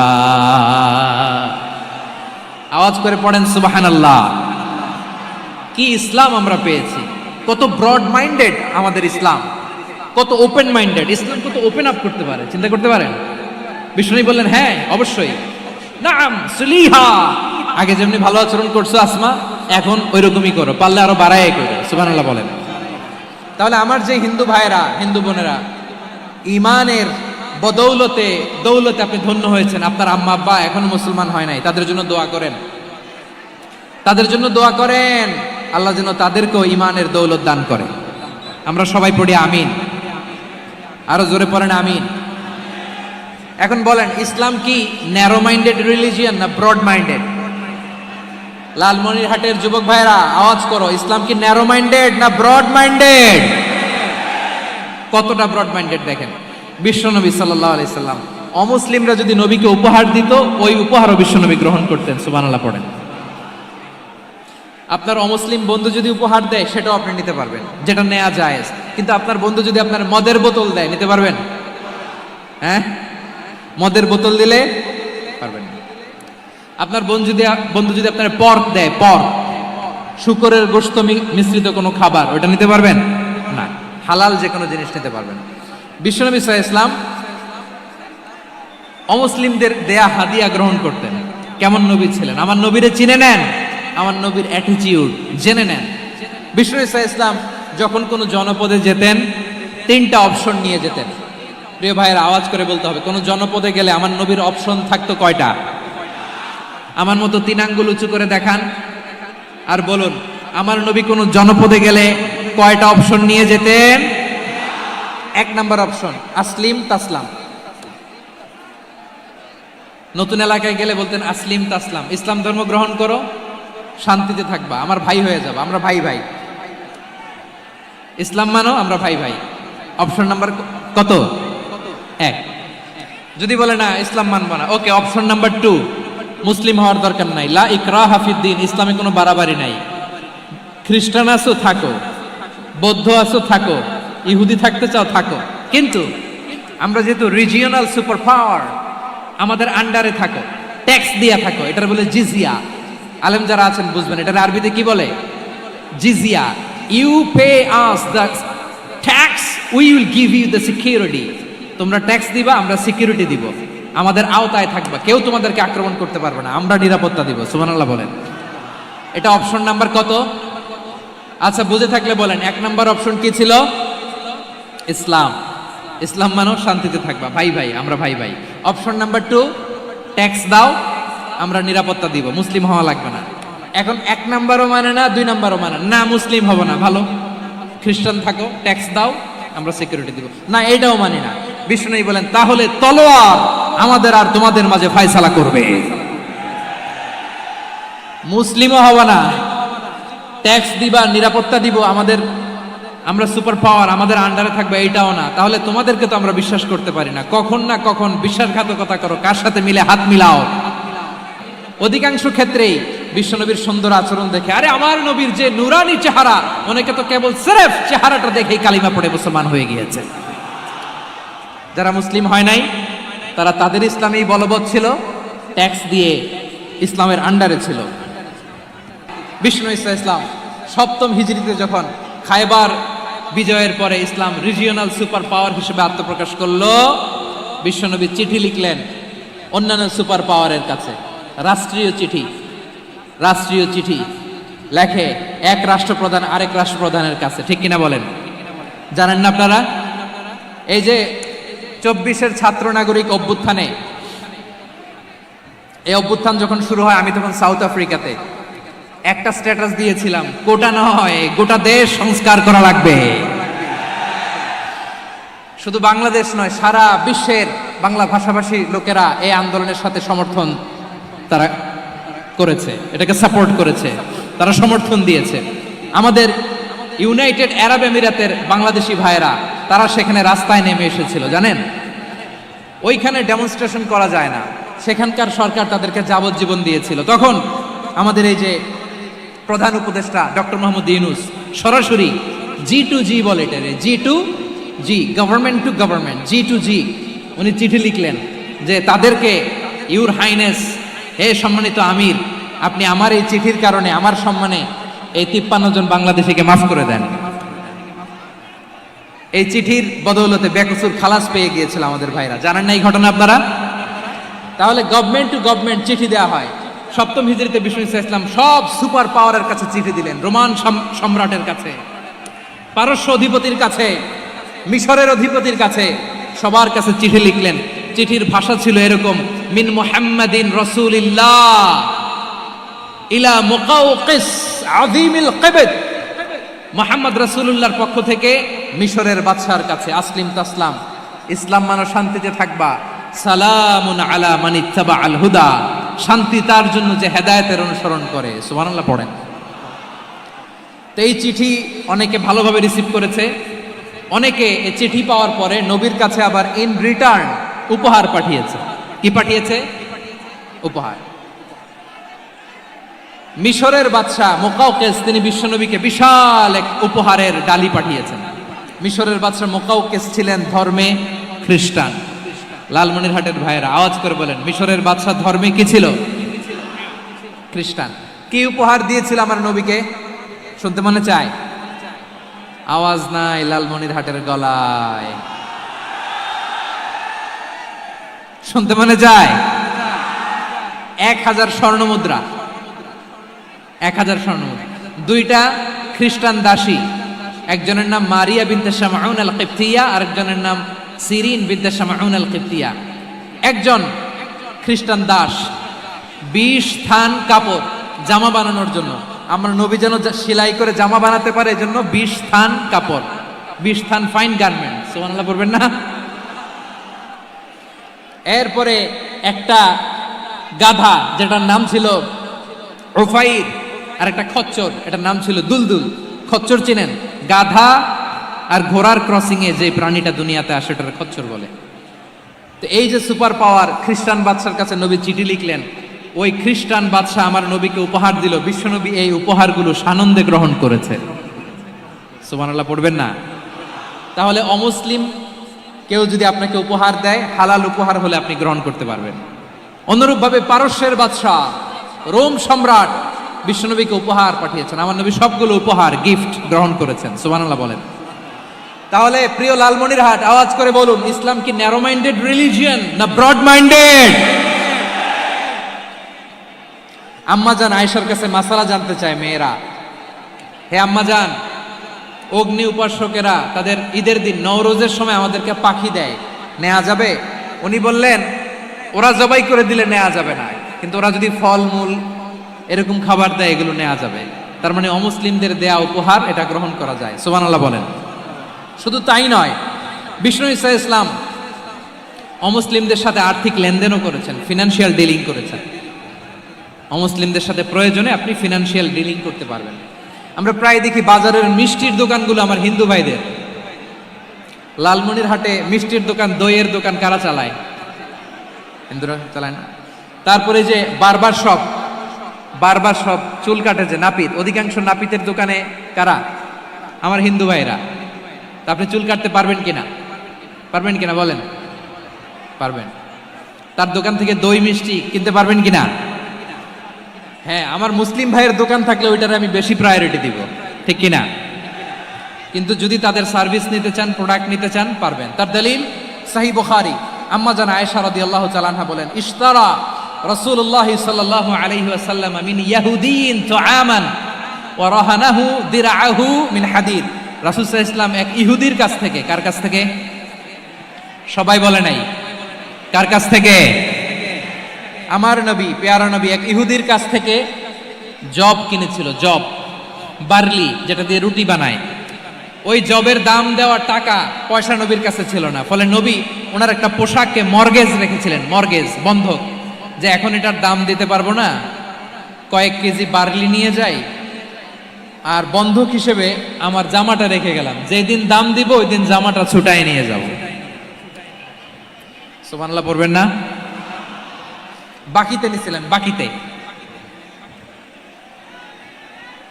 দিরআহু মিন হাদিদ, লোহার তৈরি বর্ম, মানে যুদ্ধের পোশাক, লোহা দিয়ে বানানো। বিশ্বনবী বললেন, কয়েক কেজি জব দাও, টাকাটা পরে দিব, এখন টাকা নাই, বন্ধক হিসেবে, মর্গেজ হিসেবে আমার জামা রেখে গেলাম, যখন টাকা দিব জামা ছুটায় নিব। আওয়াজ করে বলতে হবে সুবহানাল্লাহ। এ থেকে বোঝা গেল অমুসলিমদের সাথে ফিনান্সিয়াল ডিলিং করা যায়, অর্থনৈতিক লেনদেন করা যায়, কেনাবেচা করা যায়, প্রোডাক্ট কেনা যায়। এমনকি আমাদের মসজিদে নববীতে বারান্দায় আপনার একটা অটোমেটিক ফ্লাইং আমব্রেলা দেখছেন? সূর্য যখন বাড়ে মসজিদে নববীর বারান্দায় ইয়ার্ডের মধ্যে অটোমেটিক্যালি কিছু আমব্রেলা আছে, শাঁ করে খুলে যায়, আর সূর্যের তাপ লাগে না। আবার সন্ধ্যাবেলায় এই আমব্রেলাগুলো ওরা ক্লোজ করে ফেলে, দেখেন নাই না? দেখছেন? এই মসজিদে নববীকে সর্বোচ্চ উন্নত মানের কনস্ট্রাকশন ইনফ্রাস্ট্রাকচার ডেভেলপ করার জন্য কর্তৃপক্ষ কিছু অমুসলিম ইঞ্জিনিয়ারের ডিজাইনারের সহায়তা নিয়েছিল। সুবহানাল্লাহ বলেন। কোন দলিলের ভিত্তিতে? এই দলিলের ভিত্তিতে যে বিষ্ণু ঈসা ইসলাম অমুসলিমদের সাথেও লেনদেন করেছেন। আওয়াজ করে বলতে হবে আল্লাহু আকবার। শুধু তাই নয়, ইন কেস অফ ইমার্জেন্সি, প্রয়োজনে ইসলামের খাতিরে ইসলামকে সামনের দিকে এগিয়ে নিয়ে যাওয়ার জন্য অমুসলিমদের সাপোর্ট নেওয়া জায়েজ আছে। সুবহানাল্লাহ বলেন। অমুসলিমদের সাপোর্ট নেয়া, তাদের থেকে অর্থ নেয়া, পলিটিক্যাল সাপোর্ট, পলিটিক্যাল অ্যাসাইলাম নেওয়া জায়েজ আছে। আমাদের অনেক বিশ্ববরেণ্য দায়ীরা আমেরিকায় অস্থায়ীভাবে অ্যাসাইলাম নিয়ে থাকে, নিজের দেশে গেলে ফাঁসিতে ঝুলাই দিবে। যুগ যুগ ধরে দায়ীদের উপর এরকম অত্যাচার আর নির্যাতন আছে না নাই? মিশরের অনেক দায়ীরা পাশ্চাত্যে যেয়ে থাকে, এই যে তারা পলিটিক্যাল অ্যাসাইলাম নিয়ে থাকে, রাজনৈতিক আশ্রয়, এটা জায়েজ আছে না? এটা যে জায়েজ আছে তার প্রমাণ স্বয়ং বিশ্বনবী সাল্লাল্লাহু আলাইহি ওয়াসাল্লাম পলিটিক্যাল সাপোর্ট নিয়েছিলেন অমুসলিমদের কাছ থেকে। সুবহানাল্লাহ বলেন। খুব মজাদার একটা ঘটনা শুনবেন, আপনাদের আগ্রহ দেখে তো মনে হয় না শোনার ইচ্ছা আছে। আছে আছে, গলায় জোর আছে। লিল্লাহে তাকবীর, লিল্লাহে তাকবীর, নারায়ে তাকবীর। মাশাআল্লাহ।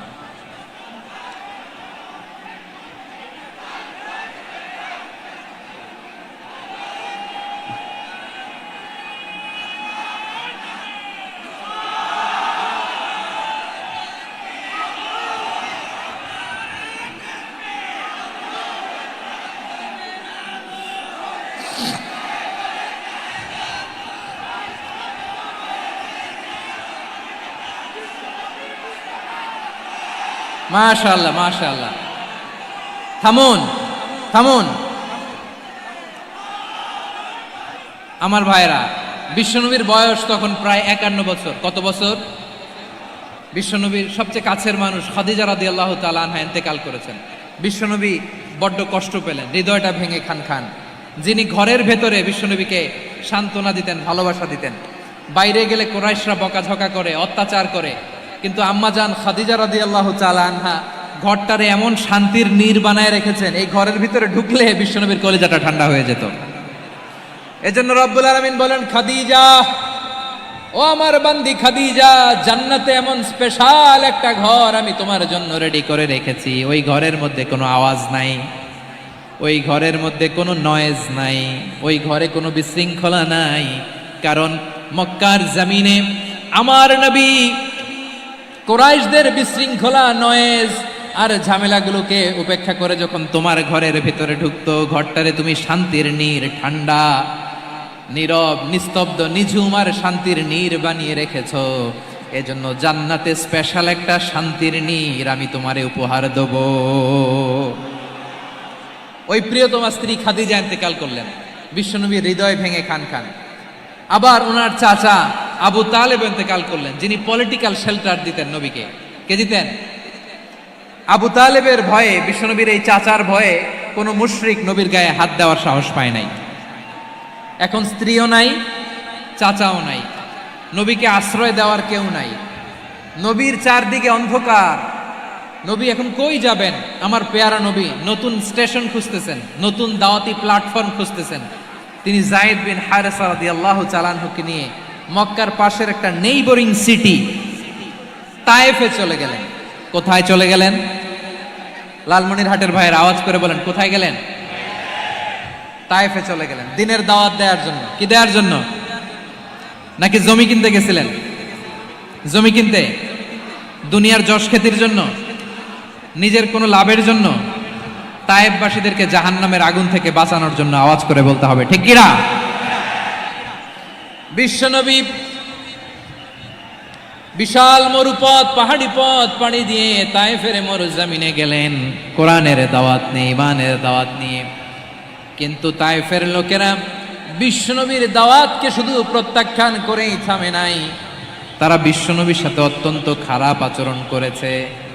বিশ্বনবীকে শারীরিকভাবে হেনস্থা করেছে, আমার নবীকে শারীরিকভাবে অত্যাচার করেছে, আমার পেয়ারা নবীর গায়ে পাথর মেরেছে, বিশ্বনবীর গা বেয়ে ঝরঝর করে রক্ত ঝরেছে, নবী জামিনের মধ্যে লুটিয়ে পড়েছেন, আবার মেরেছে, আবার নবী হাঁটতে শুরু করলেন, পেছন থেকে আবার মেরেছে, আবার নবী রক্তাক্ত হয়ে জামিনের মধ্যে লুটিয়ে পড়লেন, আবার মেরেছে।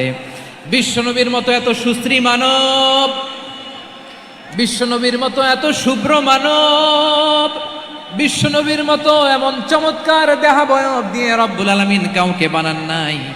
এরকম চমৎকার মানুষটাকে তারা তায়েফের ওই জমিনে রক্তাক্ত করেছে। বিশ্বনবী দুনিয়ার কোনো স্বার্থের জন্য সেখানে যান নাই, নিজের কোনো লাভের জন্য, প্রাপ্তির জন্য যান নাই, তায়েফবাসীদের জাহান্নামের আগুন থেকে বাঁচাতে গিয়েছেন। ঠিক কিনা বলেন? খেয়ে না খেয়ে দিনী প্রচারের কাজে নিজেকে দিয়েছ বিলিয়ে, তাইফের কাফিরেরা চিনল না সে আলো, দুষ্ট ছেলেদের পিছু দিল লেলিয়ে, পাথরের আঘাতে ক্ষত বিক্ষত হয়ে সারা শরীর থেকে রক্ত ঝরে। হে রাসূল তোমাকে ভুলি আমি কেমন করে, হে রাসূল তোমাকে ভুলি আমি কেমন করে। পারেন না আপনারা? ধরুন আমার সাথে। হাজার ব্যথা বেদনার পরে ফিরে আসনি তুমি আপন ঘরে, দিনের আলো তুমি ছড়িয়ে দিতে, চলে গেলে মদিনায় মক্কা ছেড়ে। হে রাসূল তোমাকে ভুলি আমি কেমন করে, হে রাসূল তোমাকে ভুলি আমি কেমন করে। ঠিক কিনা বলে?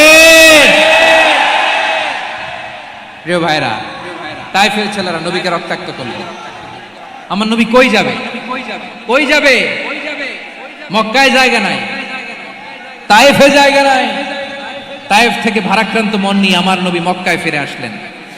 বিশ্ব নবী মক্কায় ঢুকতে পারেন না। মক্কার মরুভূমির দিকে তাকিয়ে, উপত্যকার দিকে তাকিয়ে বিশ্বনবী ধা ধা করে কাঁদেন, ঝরঝর করে নবীর চেহারা মোবারক থেকে চোখের পানিগুলো বেয়ে বেয়ে পড়ে। আমার জন্মস্থান, আমার শৈশব, কৈশোর, যৌবন কেটেছে এই মক্কায়, আমার এলাকায় আমি ঢুকতে পারি না। বিশ্বনবী মক্কার অনতি দূরে দাঁড়িয়ে জায়েদকে পাঠালেন, জায়েদ যাও দেখো কেউ আমাকে সাপোর্ট করার মতো আছে কিনা, যাও অমুকের কাছে যাও। জায়েদ গেলেন, তারাও প্রত্যাখ্যান করে ফিরিয়ে দেয়। বিশ্বনবী বললেন যাও অমুক লোকের কাছে যাও, তিনিও প্রত্যাখ্যান করে ফিরিয়ে দিলেন। কেউ বিশ্বনবীকে আশ্রয় দিতে রাজি হয় না। নিজ জন্মভূমিতে বিতাড়িত বিশ্বনবী, সর্বশেষ বিশ্বনবী বললেন যাও মুতঈম ইবনে আদির ঘরে যাও। মুতঈম ইবনে আদি মুশরিক, তার কাছে যাও। গেলেন, মুতঈম ইবনে আদি রাজি হয়ে গেল। সুবহানাল্লাহ বলেন। দেখেন, অনেক বিপদের সময়ও আমি নিজে সাক্ষী, সামাজিকভাবে, রাজনৈতিকভাবে কত ঝঞ্ঝা, কত ষড়যন্ত্র, কত কনস্পাইরেসি পাড়ি দিয়ে আমাদেরকে সামনে এগিয়ে যেতে হয়।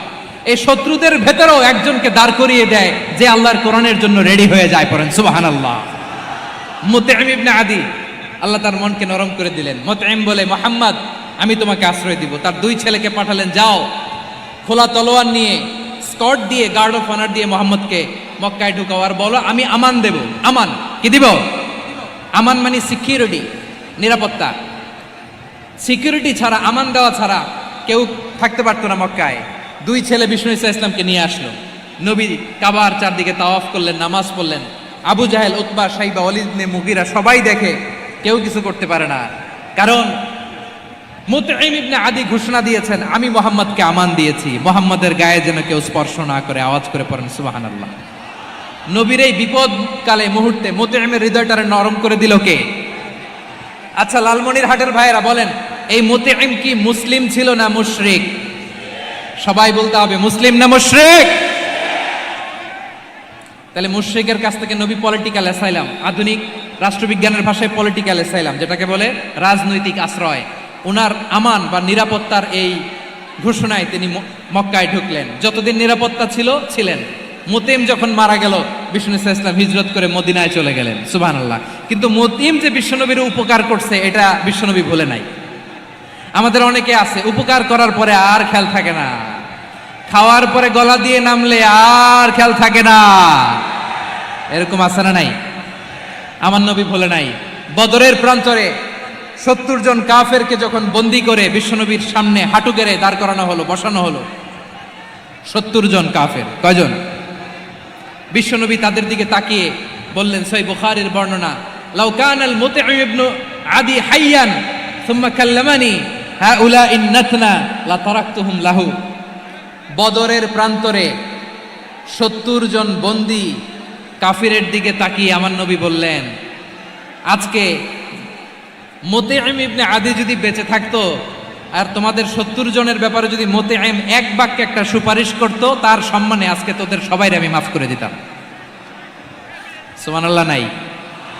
ওই যে চিল্লাচিল্লি যে কথা বোঝে নাই, কোন জিনিস মিস করছে ওরা নিজেরাও বোঝে নাই। বিশ্বনবী মুতি'মের এই সাহায্যের কথা বলে নাই। 70 জন মুশরিক হাঁটু গেড়ে বসা, নবী চাইলে এখনই এক্সিকিউশন অর্ডার দিতে পারে। তিনি বললেন, আজকে যদি মুতি'ম বেঁচে থাকতো আর মুতি'ম যদি তোদের জন্য সুপারিশ করতে, এই আবর্জনাগুলোর ব্যাপারে সুপারিশ করতে, আমি মুহূর্তেই তোদেরকে এমনি মাফ করে দিতাম। এবার বলেন, ইসলাম কি ন্যারো মাইন্ডেড না ব্রড মাইন্ডেড? শুধু তাই নয়, যাকে যে সম্মান দেয়ার আমার নবী দিতেন, হোক আস্তিক হোক নাস্তিক, হোক মুসলিম হোক অমুসলিম। বিষ্ণু ইসলাম যখন রোমান সম্রাটের কাছে চিঠি লিখেছেন, আমার প্রিয় লালমনিরহাটের ভাইরা, অল্প কয়েক মিনিট কয়েকটা জরুরি কথা বলবো, এদিকে তাকান, এদিকে তাকান। রোমান সম্রাটের কাছে বিশ্বনবী যখন চিঠি লিখলেন মিন মুহাম্মদ রাসূলিল্লাহ ইলা হিরাকলা আযীমির রোম। মুহাম্মদের পক্ষ থেকে হিরাক্লিয়াসের কাছে, যিনি হচ্ছেন আযীমির রোম, এটা নবী নিজ থেকে বানায় লিখছেন অতিরিক্ত সম্মান দিয়ে। কোন রাষ্ট্রপ্রধান যখন আসে তাদেরকে আমরা কি বলি জানেন? তার নামের শেষে HE এটা লিখতে হয়, H.E. মানে হিজ এক্সেলেন্সি। কি লেখে? হিজ এক্সেলেন্টি, অথবা ইউর হাইনেস, ইউর ম্যাজেস্টি। দেখেন, বিশ্বনবী সাল্লাল্লাহু আলাইহি ওয়াসাল্লাম সব নবীদেরও নবী, তিনি একজন মুশরিক খ্রিস্টান সম্রাট রোমান সম্রাটের কাছে চিঠি লিখতে যায়, লিখতেছে ইলা হিরাকলা আযীমির রোম, হিরাক্লিয়াসের কাছে আমার চিঠি, যিনি রোমের আযীম, হিজ হাইনেস, মানে রোমের অনেক সম্মানিত এক বাহাদুর। আওয়াজ করে বলেন সুবহানাল্লাহ। তার মানে যাকে যে সম্মান দেয়ার এটা বিশ্বনবী দিতেন। এমনকি যে ইহুদিরা ভালো ছিল, এই ইহুদিদেরও প্রশংসা করেছেন বিশ্বনবী মুহাম্মদুর রাসূলুল্লাহ সাল্লাল্লাহু আলাইহি ওয়াসাল্লাম। এক ইহুদির প্রশংসা করেছেন বিশ্বনবী। ইহুদির কার? আমি তো আমার ভাইয়ের প্রশংসা করি না, আমি তো এক আলেম আরেক আলেমরে স্পেস দেই না, আমি তো এক দায়ী আরেক দায়ীর সাথে বসতে চাই না। আমার নবী ইহুদির প্রশংসা করে। কার প্রশংসা? ওই ইহুদির নাম ছিল মুখাইরিক। সিরাত গ্রন্থ ঘাটলে পাবেন। তিনি বলেছেন, মুখাইরিক খাইরু ইয়াহুদ, Mukhayriq is the best of the Jews. জুইশদের মধ্যে সে সবচেয়ে ভালো। কেন প্রশংসা করলেন তার? এর কারণ মদিনা চার্টারে কথা ছিল সব ধর্মের মুসলিম, মুশরিক, ইহুদিরা মিলে মদিনাকে রক্ষা করবে। কিন্তু 3য় হিজরিতে যখন উহুদের যুদ্ধ শুরু হলো, সবার কথা ছিল যেই আক্রমণ করে আমরা মদিনাকে বাঁচাবো। কোন শহরকে বাঁচাবো? মদিনাকে। কিন্তু কুরাইশরা যখন অ্যাটাক করলো, ইহুদিরা আর আসে না, ইহুদিরা আর বেরোয় না। বিষ্ণু বললেন, ওহে ইহুদিরা, তোমরা না চুক্তি করলে আমার সাথে যে মদিনা বাঁচাতে সবাই ঝাঁপিয়ে পড়বো, আসো। একটা ইহুদিও বেরোয় না, কেউ আসে না সেদিন, একজন ছাড়া, তার নাম মুখাইরেক। তার নাম কি? মুখাইরেক বাহাদুরের মতো ঘোড়সাওয়ার হয়ে বেরিয়ে গেলেন এবং বললেন, গোটা ইহুদি সাম্রাজ্যের একজনও যদি না আসে, আমি মুখাইরেককে কেউ ঘরে আটকে রাখতে পারবে না। বেরিয়ে আসলেন, এসে বললেন, আমি মুহাম্মদের পক্ষে যুদ্ধ করব। আমি মারা গেলে আমার সম্পদ আমার উত্তরাধিকারীরা পাবে না, আমার সম্পদ তোমরা মুহাম্মদকে দিয়ে দিবা। সুবহানাল্লাহ বলেন। উহুদের ময়দানে 70 জন মুসলমান শহীদ হলো। এই ইহুদি, সেও মুসলমানের পক্ষে যুদ্ধ করে নিহত হলো। সুবহানাল্লাহ বলেন। মুসলিমদের লাশ যখন নিয়ে আসা হলো, এই মুখাইরিকের লাশও নিয়ে আসা হলো। মুসলিমদের লাশের পাশে মুখাইরিকের লাশ দেখে বিশ্বনবী মুখাইরিকের প্রতি অনেক খুশি হলেন আর বিশ্বনবী খুশি হয়ে বললেন মুখাইরিক খৈরু ইয়াহুদ, মুখাইরিক যদিও তুমি ইহুদি তারপরে তুমি সব ইহুদিদের মধ্যে সেরা ইহুদি। পড়েন সুবহানাল্লাহ। আমার নবী ইহুদিকেও সম্মান দিতে কার্পণ্য করে নাই, আওয়াজ করে বলেন আল্লাহু আকবার। প্রিয় ভাইরা, এবার সর্বশেষ আওয়াজ করে বলেন ইসলাম কি ন্যারো মাইন্ডেড নাকি ব্রড মাইন্ডেড? সবাই বলেন ন্যারো মাইন্ডেড না ব্রড মাইন্ডেড? এজন্য অমুসলিম হইলেই তারা আমাদের শত্রু নয়। শত্রু কারা? এই লালমনিরহাটের ভাইয়েরা শোনেন, শত্রু কারা? যে সমস্ত অমুসলিম আমাদেরকে নিশ্চিহ্ন করে দিতে চায়, যে সমস্ত অমুসলিম আমাদের ভূখণ্ড থেকে আমাদেরকে তাড়িয়ে দিতে চায়, যে সমস্ত অমুসলিম আমার ধর্ম নিয়ে তুচ্ছতাচ্ছিল্য করে চিল্লায় বলেন ঠিক কিনা, তারা আমাদের শত্রু। সাধারণ অমুসলিমরা আমার শত্রু নয়। এই যে হিন্দুরা থাকে এরা আমার ভাই, বৌদ্ধরা আমার ভাই, খ্রিস্টানরা আমার ভাই, ইহুদিরা আমার ভাই। তারা দিনই ভাই নয়, তারা মায়ের পেটের ভাই নয়, তারা মানবিক দিক থেকে ভাই। ও মানুষ, আমিও মানুষ। ইসলাম মানুষকে সম্মান করে, চিল্লায় বলো ঠিক কিনা। যারাই আমাদের ইসলামকে নিশ্চিহ্ন করতে চায় তাদের বিরুদ্ধে আমাদের সংগ্রাম, আওয়াজ করে বলতে হবে ঠিক কিনা। ওই সমস্ত দুর্বৃত্তদের সাথে আমাদের কোনো সম্পর্ক নাই। আমরা যদি ঐক্যবদ্ধ থাকতে পারি ওই দুর্বৃত্তরা চান্স পাবে না। আমরা ঐক্যবদ্ধ থাকতে রাজি আছি। লালমনিরহাটের ভাইরা, আমরা ঐক্যবদ্ধ থাকলে ওই দুর্বৃত্তদের কালো হাত ভেঙে দিতে আমাদের সময় লাগবে না। তাদের কালো হাত ভেঙে দিতে রাজি আছে মুসলমান? কারা কারা রাজি? দু হাত তুলে দেখাও।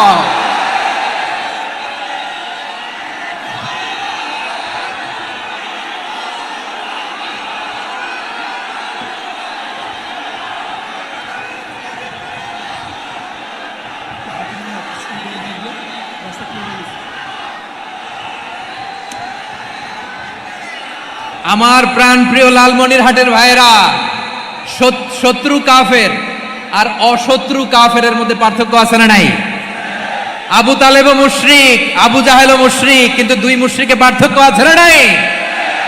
আবু তালেব নবীর চাচা, মুশরিক, মারা গিয়েছে মুশরিক অবস্থায়, কিন্তু আজীবন আমার নবীকে আগলে রেখেছে, আমার নবীকে সাপোর্ট করেছে, ভালোবেসেছে। আবু জাহেলও মুশরিক, মারা গিয়েছেও মুশরিক হিসেবে, আজীবন আমার নবীর বিরুদ্ধাচারণ করেছে। আবু জাহেলের শক্তি, সামর্থ্য, স্ট্র্যাটেজি, প্ল্যান সব আমার নবীর বিরুদ্ধে ছিল।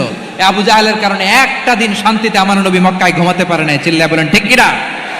এজন্য রব্বুল আলামিন বলেন লা ইয়ানহাকুমুল্লাহু আনিল্লাযীনা লাম ইউকাতিলুকুম ফিদ-দীনি ওয়া লাম ইখরিজুকুম মিন দিয়ারিকুম আন তাবাররুহুম ওয়া তুকসিতু ইলাইহিম ইন্নাল্লাহা ইউহিব্বুল মুকসিতিন।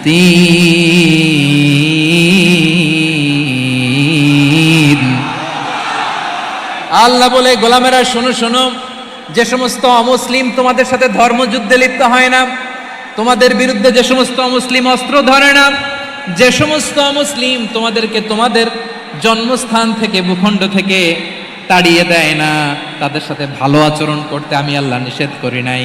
তাদের সাথে সদাচরণে কোনো নিষেধাজ্ঞা নাই, বরং তাদের সাথে সদাচরণ করো, এটাই আমি আল্লাহ চাই। তাহলে আমার যে অমুসলিমরা আমাদের সাথে শত্রুতা করে না, তুচ্ছতাচ্ছিল্য করে না, আমাদের ভূমি থেকে আমাদেরকে উচ্ছেদ করতে চায় না, আমাদের বিরুদ্ধে অস্ত্র ধরে না, ওই অমুসলিম ভাইদের সাথে আমাদের কোনো দ্বন্দ্ব আছে? কোনো বিরোধ আছে? বরং আছে ভালোবাসা। বরং আছে কি? এই ভালোবাসা দিয়ে আমরা বিশ্ব জয় করব। রাজি আছে মুসলমান? আমাদের পুঁজি ভালোবাসা। আমাদের পুঁজি কি? এবার আওয়াজ করে বলেন আমার এই পুরো আলোচনা থেকে the religious coexistence, peaceful coexistence, শান্তিপূর্ণ সহাবস্থান, কমিউনাল হারমোনি, এই সাম্প্রদায়িক সম্প্রীতি, এই আলোচনা থেকে কি বুঝলেন? ইসলাম কি ন্যারো মাইন্ডেড না ব্রড মাইন্ডেড? এই ব্রড মাইন্ডেড হৃদয় নিয়ে, ভালোবাসা দিয়ে আমরা বিশ্ব জয় করতে চাই। রাজি আছেন? আল্লাহ কবুল করুক, আমরা সবাই পড়ি আমিন। লালমনিরহাটের জেলা স্টেডিয়ামে আমার প্রিয় মায়েরা, বোনেরা, আপনাদের জন্য একটা হাদিস বলে শেষ করব। বিশ্বনবী বলেন, আমার মায়েরা খেয়াল করে শুনুন, বিশ্বনবী আপনাদের উদ্দেশ্য করে বলেন, আল মারআতু ইযা সাল্লাত খামসাহা ওয়া সামাত শাহরাহা হাফিজাত ফুরুজাহা আতাআত বা'লাহা ফালতাদখুল মিন আইয়ি আবওয়াবিল জান্নাতি শাআত।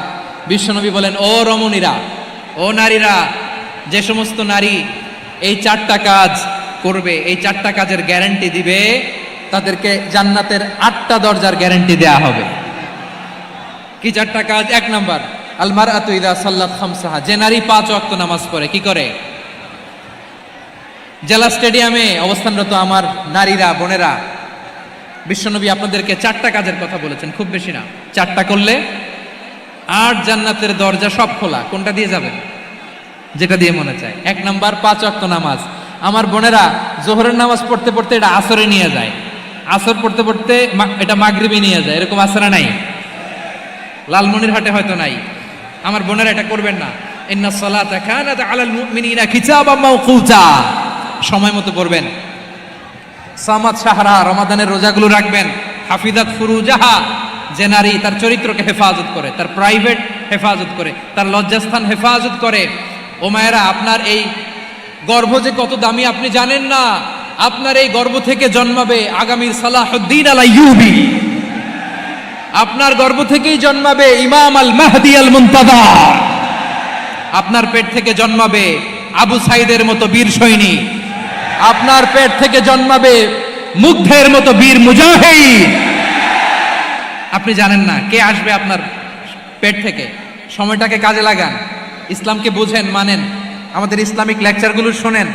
আমরা যে বার্তাগুলো, ইনস্ট্রাকশনগুলো, দিক নির্দেশনাগুলো আপনাদের খেদমতে রাখি, এগুলো মেনে চলুন। আপনিই পারেন আপনার ঘরটাকে জান্নাতের টুকরা বানাতে। একটা family, it's a very big institution and you are the MD, the managing director of this institution. চিল্লায় বলেন ঠিক কিনা? চাইলেই পারেন ঘরটারে জান্নাতের টুকরা বানাতে। 5 ওয়াক্ত সালাত, রমাদানের রোজা, নিজের চরিত্রের হেফাজত, ও আতাআত বালাহা, স্বামীর আনুগত্য। এটাতে অনেকে ভুল করে থাকে। হায় রে আমার বোনেরা, স্বামীর আনুগত্যকে এটা নিজের অপমান মনে করবেন না। আপনার স্বামী আপনার সবচেয়ে বড় গার্ডিয়ান, তিনি আপনার সবচেয়ে ভালো চায়। নারী কখনো গার্ডিয়ানশিপের বাইরে থাকতে পারে না। হয় আপনি বাবার গার্ডিয়ানশিপের ভেতরে, বাপ না থাকলে ভাই আপনার গার্ডিয়ান, ভাই না থাকলে চাচা গার্ডিয়ান, বিয়ের পরে আপনার স্বামী আপনার গার্ডিয়ান।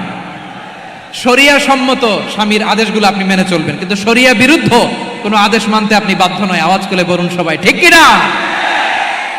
এই 4টা কাজ যদি কোনো নারী করে, বিশ্বনবী বলেন জান্নাতের 8টা দরজা খোলা। তোমার যেটা দিয়ে মনে চায় সেটা দিয়ে জান্নাতে তুমি এন্ট্রি নিতে পারবা। আমরা এখানে লালমনিরহাটের সোহরাওয়ার্দী ময়দানে আজকে যেমন একত্রিত হতে পারলাম, আল্লাহর জান্নাতেও যেন একত্রিত হতে পারে। আল্লাহ তুমি তৌফিক দান করো। আল্লাহ আমার এই কলিজার টুকরা যুবক ভাইদেরকে তুমি উমরে ফারুকের মতো কবুল করো। জেলা স্টেডিয়ামে অবস্থানরত আমার মা বোনদেরকে তুমি ফাতেমার মতো, খাদিজার মতো কবুল করো। আমাদের কলিজার টুকরা সন্তানদেরকে তুমি সালাহুদ্দিন আল আইয়ুবীর মতো কবুল করো। এই যে ইসলামিক সোসাইটি লালমনিরহাটকে আল্লাহ তুমি কবুল করো। আল্লাহ যে কথাগুলো বললাম এগুলো প্রথমে আমাকে, আমার সব ভাইদেরকে আমল করার তৌফিক দান করো। রব্বানা ظلمنا أنفسنا وإن لم تغفر لنا وترحمنا لنكونن من الخاسرين ربنا آتنا في الدنيا حسنة وفي الآخرة حسنة وقنا عذاب النار رب العالمين আরশের মালিক, লক্ষ লক্ষ তাওহীদি জনতা দুনিয়ার কোনো কিছুর আশায় নয়, দুনিয়ার কোনো কিছুর জন্য নয়, তোমার কোরআনের প্রেমে, ইসলামের প্রেমে হাজির হয়েছে। আল্লাহ আমার ভাইদেরকে কবুল আর মঞ্জুর করে দাও। ইসলামের জন্য এই গণজোয়ার, এই উচ্ছ্বাস, এই এনার্জি শক্তিগুলোকে আগামীর ইসলামের জন্য কবুল আর মঞ্জুর করে নাও। গাড়িতে করে, হুন্ডায় চড়ে, সাইকেল দিয়ে, রেল লাইন দিয়ে, রেলে চড়ে চড়ে লক্ষ লক্ষ ভাইয়েরা বিভিন্ন জেলা থেকে আজকের এই ঐতিহাসিক লালমনিরহাটের প্রোগ্রামে যারা জয়েন করলো, নিরাপদে তুমি আবার তাদেরকে গন্তব্যে পৌঁছে দিও।